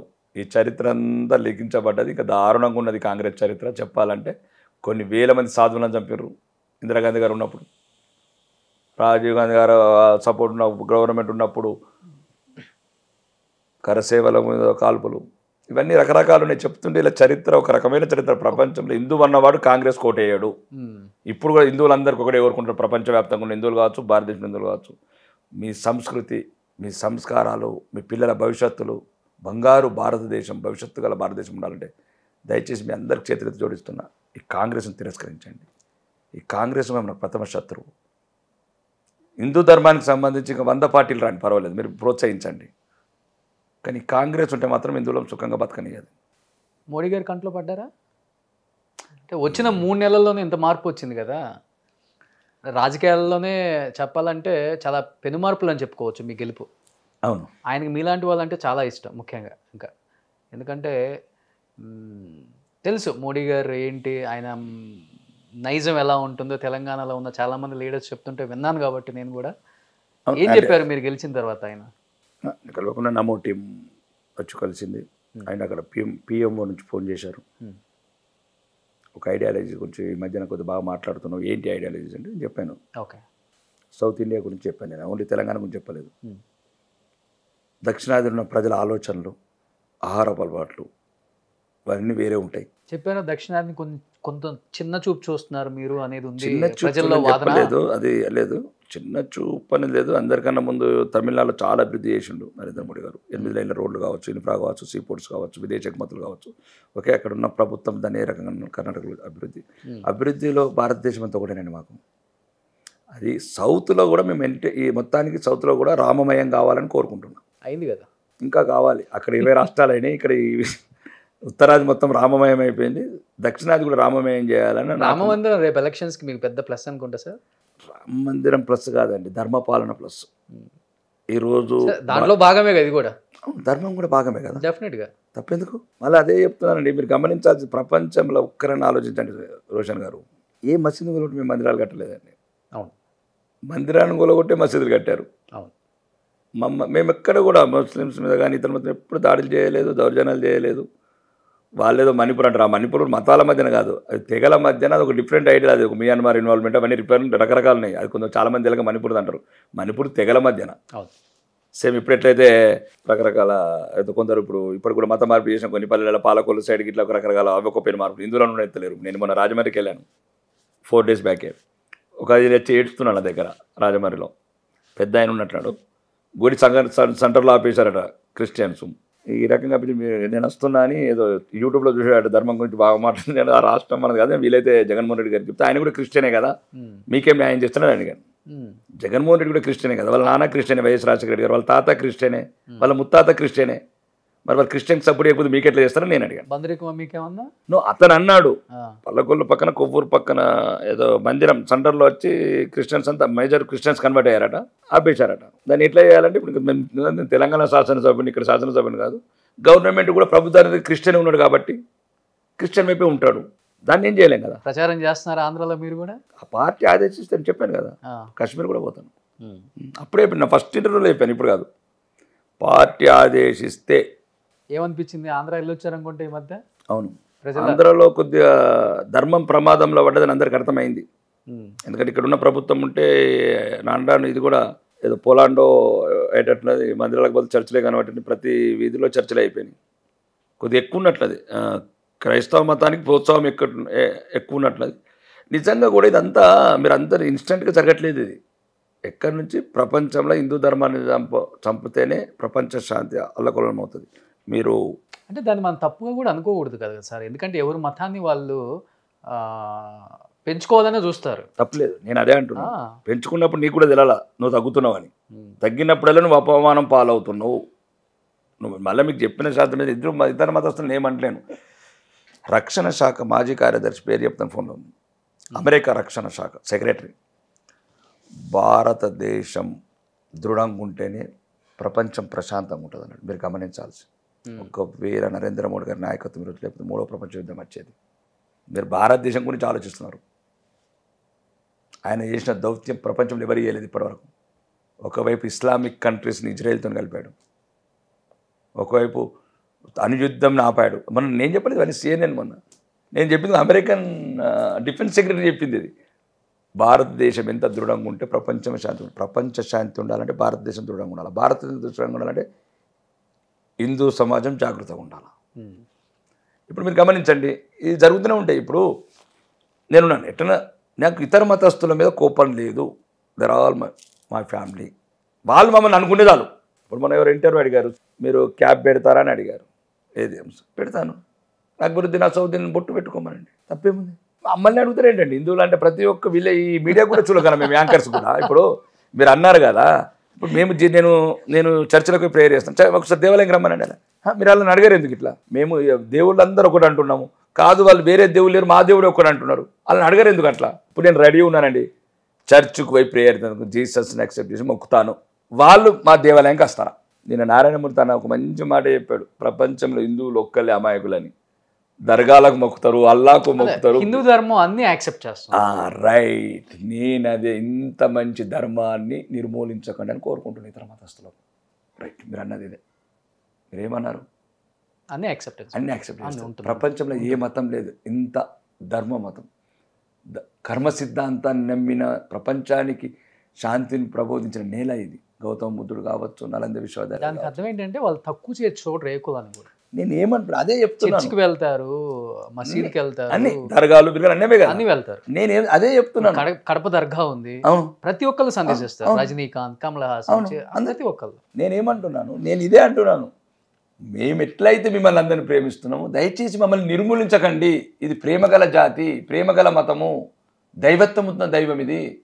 మీరు దైవాన్ని నిర్మూలించుకుంటున్నారు, దైవ సంభూతులైన హిందూ ధర్మాన్ని నిర్మూలిస్తున్నారని క్రిస్టియన్ సోదరులకు, ముస్లిం సోదరులకు చెప్తున్నా. ఇదే నేను చెప్తున్నది, మీరు గమనించాలి. యాంకర్స్ కూడా క్రిస్టియానికి చెప్పండి, క్రైస్తవులకు ఎట్లయితే హిందువులు మిమ్మల్ని మొక్కుతున్నారు, దయచేసి మీరు కూడా, మీరు ఆ మతం నుంచి మారిన వాళ్ళు, మీ పూర్వీకుల మతం, ఇది రావాలి, వాళ్ళకి తెలియాలి. ఈ మతం వాళ్ళది, వాళ్ళ తాత ముత్తాతలది. మా పూర్వీకులు ఎవరైతున్నారో వాళ్ళ పూర్వీకులు ఒకటే కాబట్టి వాళ్ళ మతమే కాదు ఇది. మీరు ద్వేషించకూరి మమ్మల్ని అంటున్నాం, మేము మిమ్మల్ని ప్రేమిస్తున్నాం, మీరు మాకు ఆ మామృద్యోతో జయర్దేరే. మళ్ళీ ఒకటి మొత్తానికి కూడా మళ్ళీ ఇదేనండి, కొద్దిగా మా మంచి వాళ్ళ మధ్యన మళ్ళీ చిచ్చు పెడతారు కాంగ్రెస్ పార్టీ. ఏక్ దూసరే కందరు నఫరత్ బెలాతే. ఇప్పుడు రాహుల్ గాంధీ లాంటి వాళ్ళు అన్యాయమేమో కాశ్మీర్ పండితులకు జరిగింది, అంతకుల వైపు తిరుగుతాడు ఆయన. ఎట్లా ఆడుతున్నాడు? మొన్న పోయి ప్రియాంక గాంధీ గారు, రాహుల్ గాంధీ గారు ఐస్ కొండల ఐస్తో ఆడుకున్నారు. అలా పరిపాలన ఉన్నదా కాశ్మీర్? అట్లా బాంబులతో ఆడుకున్నారు. అంటే చూడాలి, రాహుల్ గాంధీ కూడా యాక్సెప్ట్ చేయాలి నరేంద్ర మోడీ నాయకత్వాన్ని. నేను కాక మొన్న సచిన్ టెండూల్కర్ పోయి రోడ్డు మీద క్రికెట్ ఆడుతున్నాడు. ఒకప్పుడు క్రికెట్ బ్యాట్ పెడితే చేతులు నరికేసారు. ఇదంతా అభివృద్ధిలో ఒక మార్పు, భద్రతలో ఒక మార్పు. మాట అంటే ఈట్కా జవాబ్ పత్తర్. చిన్న పొలమా ఇష్యూ జరిగితే వెంటనే సర్జికల్ స్ట్రైక్. ఈట్కా జవాబ్ పత్తర్ సేదైతే. ఎన్ని సీట్లు వస్తాయి అనుకుంటున్నారు బీజేపీకి తెలంగాణలో ఎంపీ? వాళ్ళేమో 14 తగ్గం అంటున్నారు కాంగ్రెస్. రాహుల్ గాంధీ గిఫ్ట్గా ఇస్తాం 14. కాంగ్రెస్కి ఇట్లా 14 తగ్గకపోతే నేను అమరవీరస్తు పంత దగ్గర గొంతు కోసుకుంటా. 14 వచ్చింది జీవితం కూడా. బ్లేడా కత్తా? ఏ కత్తి చేతి లేదు. బ్లేడ్ ఆల్రెడీ బండ్లుగానే. రాకేష్ రెడ్డి మాట చెప్పాడంటే ఏమనుకుంటే, ఇప్పుడు హిందువులంతా జాగృతమైనరు, మోసం చేయకుండ్రి, ఆ ముస్లింలను రెచ్చగొట్టకుండ్రి, లేకపోతే ముస్లిం లీగ్ అని పార్టీ పేరు మార్చుకోండి. ఎన్ని సీట్లు వస్తాయి అనుకుంటారు మరి మీరు? ఎన్ని సీట్లు? డబుల్ డిజిట్ అనుకుంటున్నామండి. డబుల్ డిజిట్ గెలుస్తాం. మల్కాజ్గిరి గెలుస్తాం, నిజామాబాద్ గెలుస్తాం, కరీంనగర్ గెలుస్తాం, చేవల్ల గెలుస్తాం, మహబూబ్ నగర్ గెలుస్తాం. ఇంకోటి ఉంది మొత్తం మెదక్ ఛాన్సెస్, రఘునందన్ గెలుస్తాం. Bhuvanagiri expect double digit 100%. అంటే నేను 14 కాంగ్రెస్ అన్నదానికి అంటున్నాను. అంటే కాంగ్రెస్ 14 గెలుస్తామంటే ఇంక బతుకుందంగా ఎట్లా మమ్మల్ని చంపేస్తారా? చంపే ముందే చచ్చిపోతే అయిపోతుంది. వీళ్ళు ఎట్లన్నా చంపేస్తారు మమ్మల్ని హిందువుల్ని, అందుకోసం ముందే చచ్చిపోతే అయిపోతుంది కదా. పెద్ద జోగి చెప్పాలి నీకు ఇంకొకటి. నిన్న సిద్ధరామయ్య గారు ఒక స్టేట్మెంట్ ఇచ్చారు. అంటే నేను మళ్ళా జన్మల ముస్లిం, నేను కూడా అదే అనుకుంటున్నాను ఆయనలాగానే. అంటే సిద్ధరామయ్య గారు ఏమన్నారంటే, నేను మళ్ళా జన్మ ఉంటే ముస్లింగా ఉంటాను. నేను కూడా అదే అనుకుంటున్నాను. సిద్ధరామయ్య గారు, మీరు ఎట్లన్నా కాంగ్రెస్ వాళ్ళు మంచిగా ప్లానింగ్తో ఉన్నారు, హిందువులు మొత్తం చంపేద్దాం ఈ జన్మలని. ఎట్లనే కూడా ఉండనే ఉన్నాడు ఇక పాకిస్తాన్. మళ్ళీ పుట్టేది ముస్లింలో పుడతాం మేము. అంటే ఎంత సింపుల్గా పబ్లిక్ అర్థం కావట్లేదు హిందువులకు. నేను సిద్ధరామయ్య గారి స్లోగన్ చూసి ప్రపంచమంతా ఉన్న హిందువులందరూ కూడా దయచేసి, నిన్న సిద్ధరామయ్య గారు కర్ణాటక ముఖ్యమంత్రి ఏమన్నారంటే, మళ్ళీ జన్మంలో ముస్లింగానే పుడతానని అంటున్నాడు. అంటే దీని అర్థం క్లియర్గా డిక్లేర్ చేసినారు కాంగ్రెస్. ఇప్పుడున్న ఈ జనరేషన్ అంతా హిందువులను చంపేస్తాం, అయితే మత మార్పిడి చేస్తాం. ఇక మళ్ళీ పుట్టేది ముస్లింలమే కదా. మనం ఇప్పుడు ఆఫ్ఘనిస్తాన్లో ఎవరు పుడతారు? 1970 అయితేనే హిందువులు పుట్టేవాళ్ళు, సిక్కులు పుట్టేవాళ్ళు, క్రిస్టియన్స్ పుట్టేవాళ్ళు, జైన్లు పుట్టేవాళ్ళు. ఇప్పుడు ముస్లిం అయిపోయింది. 100% ముస్లింలే పుడతారు. సిద్ధరామయ్య కూడా అట్లనే ఎట్లన్నా మొత్తం క్లియర్ చేస్తున్నాం హిందువుల్ని, అందరు హిందువులు అందరూ అయిపోతారు. అంటే కొందరు మతం మారుతారు, మిగతాలను చంపేస్తాం. మిగిలేదు ఏ జాతి ఉంటుంది ఇక్కడ? మీరు చెప్పిందే మళ్ళీ ఆలోట్ ఎందుకు అంటే అది ఎంత టెక్నికల్గా చెప్తున్నాడు హిందువులు కూడా గమనించండి. సిద్ధరామయ్య గారు ఉన్న ఒక మాటలో ఉన్న ఒక ఆలోచన, దూర ఆలోచన అర్థం చేసుకోండి. ఒకవేళ మనం కూడా సిద్ధరామయ్య లాగానే మళ్ళీ మనకి ఇష్టం అంటే, నేను ఇష్టమా కష్టమా కాదు, ఇట్లుంటే ఈ కాంగ్రెస్ విధానాలు. కాబట్టి కాంగ్రెస్ని బహిష్కరించండి దేశం నుంచి. ఆంధ్రప్రదేశ్లో ఏ పార్టీ వస్తుంది అనుకుంటున్నారు? కూటమా లేకపోతే జగన్మోహన్ రెడ్డి వచ్చే అవకాశం ఉందంటారా? మాకైతే మేము భారతీయ జనతా పార్టీకి అయితే ఉన్న సర్వేలు చెప్తున్నాయి కూటమే వస్తుందని. మీ పత్రికలలోనే వస్తున్నాయి. మీరే మాకన్నా ఎక్కువ మేధావులు కదండి, రీసెర్చ్లు చేసి పేపర్ రాదంటే. మేము కూడా మీలాంటి గొప్ప మేధావులను కలుస్తాం కాబట్టి మాకు మేము కూడా ఇట్లా ఛానల్స్ చూసి మీలాంటి యాంకర్ చెప్పిన దాన్ని బట్టి ఆంధ్రప్రదేశ్లో వస్తుందని అన్నారు. సో లాస్ట్ అండ్ ఫైనల్గా చెప్పండి రాకేష్ రెడ్డి గారు, ఇంత చూశారు, లైఫ్లో ఎన్ని కష్టాలు పడ్డారు, సుఖాలు పడే టైంకి మళ్ళీ రాజకీయాల్లోకి వచ్చారు. చావటానికైనా సిద్ధం, చంపడానికైనా సిద్ధం, దేనికైనా సిద్ధం అని బరితెగించేశారు. వాట్ ఈజ్ లైఫ్ అంటే ఏమర్థమైంది మీకు? ఇవి ఒకటి, ఇప్పుడు మీరు యాంకర్ కావాలనుకోవచ్చు, యాంకర్ అయ్యారు. అంటే మనం కొన్ని అనుకోని జరుగుతాయి జీవితాలలో. ఒక ముక్కలో వాట్ ఈజ్ లైఫ్ అంటే ఏం చెప్తారు అసలు మీరు? పోరాటం. జీనా హై తో మర్నా సిక్కో, కదం కదం పర్ లడ్నా సిక్కో. బతకాలంటే పోరాటం నేర్చుకో. ఇప్పుడు ఒక రాజకీయ పంత ఎన్నుకున్నాం కాబట్టి ఇంకా జాతి, ధర్మం, ఇతర మతస్థులకు ఇబ్బంది లేకుండా, ఇతర మతస్థులతో మాతో పాటు సమానంగా తీసుకెళ్తూ అభివృద్ధిలో మా ధర్మాన్ని కాపాడుతూ ఇతర ధర్మాలకు హాని కలగకుండా ముందుకెళ్తాం. Super, great. అసలుకి నిజంగా మీలాంటి రాజకీయ నాయకులు ఉండాలి, ముఖ్యంగా తెలంగాణలో. ఎందుకంటే ప్రజల కోసం వచ్చిన, ప్రజల్లో నుంచి పుట్టిన ఒక నాయకుడు అని చెప్పుకోవచ్చు. సో జీవితంలో ఎన్ని కష్టాలు పడ్డారు, కానీ ఇప్పటి నుంచి ప్రజల కోసమే నా జీవితం అంకితం, నా ధర్మం కోసం నేను పోరాడతాను, నా ప్రజల కోసం నేను నిలబడతాను, ఏదేమైనప్పటికి కూడా నా ప్రాణాన్ని సైతం అడ్డం పెట్టి ఈ ప్రపంచంలో వీర సైనికుడిగా నిలిచిపోతాను, కానీ ఇంకొకళ్ళ నేను నిలవను అని ముక్తాకంఠంగా చెప్పారు. కాబట్టి ఇలానే ఉండాలని మనస్ఫూర్తిగా కోరుకుంటున్నాను రాకేష్ రెడ్డి గారు. Thank you so much. ధన్యవాదాలండి మీకు, సుమన్ టీవీ వ్యూవర్స్ అందరికీ, ప్రపంచవ్యాప్తంగా ఉన్న సుమన్ టీవీ వ్యూవర్స్ అందరికీ కూడా నా యొక్క ధన్యవాదాలు. ఈ దేశం, ఈ ధర్మం ఎప్పుడు విరజిల్లాలని, విశ్వవ్యాప్తి కావాలని మీ అందరి ఆశీస్సులు ఉండాలని కోరుకుంటాం. ఎప్పుడు హీరో అవ్వాలని అనుకోలేదా? ఎవరు అడగలేదా మిమ్మల్ని? అయ్యాను, అంటే ఇంతకుముందు హీరోకి బుక్ అయ్యాను నేను. అప్పుడు అవునా? ప్రేమ కొన్ని రోజులు ఒక 4-5 days షూటింగ్ అయింది. ఏ సినిమా? ప్రేమ గులాబీలో. ప్రేమ గులాబీలు. మనల్ని అది మద్రాసులో అప్పుడు మా ఫ్రెండ్ ఇచ్చాడు. మళ్ళీ వెళ్ళిపోయాను, విదేశాలకు వెళ్ళిపోయాను నేను. నిజంగానే అప్పుడు కానీ సినిమాల్లోకి వచ్చుంటే మంచి రొమాంటిక్ హీరో అయ్యే ఉండేవాళ్ళు మీరు. ఒక మండికర్ అయితే నా, లేకపోతే మాదాల రంగారావు, లేకపోతే నారాయణమూర్తి విప్లవ సినిమాలు తీసేవన్నా. నాకు జనరల్గా ఎక్కువ ఈ ఇష్టం. ఓకే, నారాయణమూర్తి మూవీస్, ఆ టైప్ ఆఫ్ సినిమాలు. మాదాల రంగారావు గారు, విశ్వనాథ్, మళ్ళీ ఇటొక వేరియేషన్ విశ్వనాథ్ లాంటి. ఆయన కూడా ఉన్నారా మీలో? ఓ, డిఫరెంట్, అంటే ఒక రకంగా ప్రపంచాన్ని అన్ని వైపులా సృష్టించే ఒక కళలు కావచ్చు, సంస్కారం. ఒకవైపు పేద ప్రజల అక్రందనలో అర్థనాదాలు లేని వాళ్ళ ఇతిహాసాలు తీసిన వాళ్ళు వీళ్ళు, మాదాల రంగారావు గారు కావచ్చు. కుదిరితే చెప్పండి, ఫ్యూచర్లో మీ బయోపిక్ తీసే అవకాశం నాకు ఇవ్వండి. ఓకే, ధన్యవాదాలు. ఇప్పటికి ప్రశాంతంగా. Super nice, thank you sir. Thank you.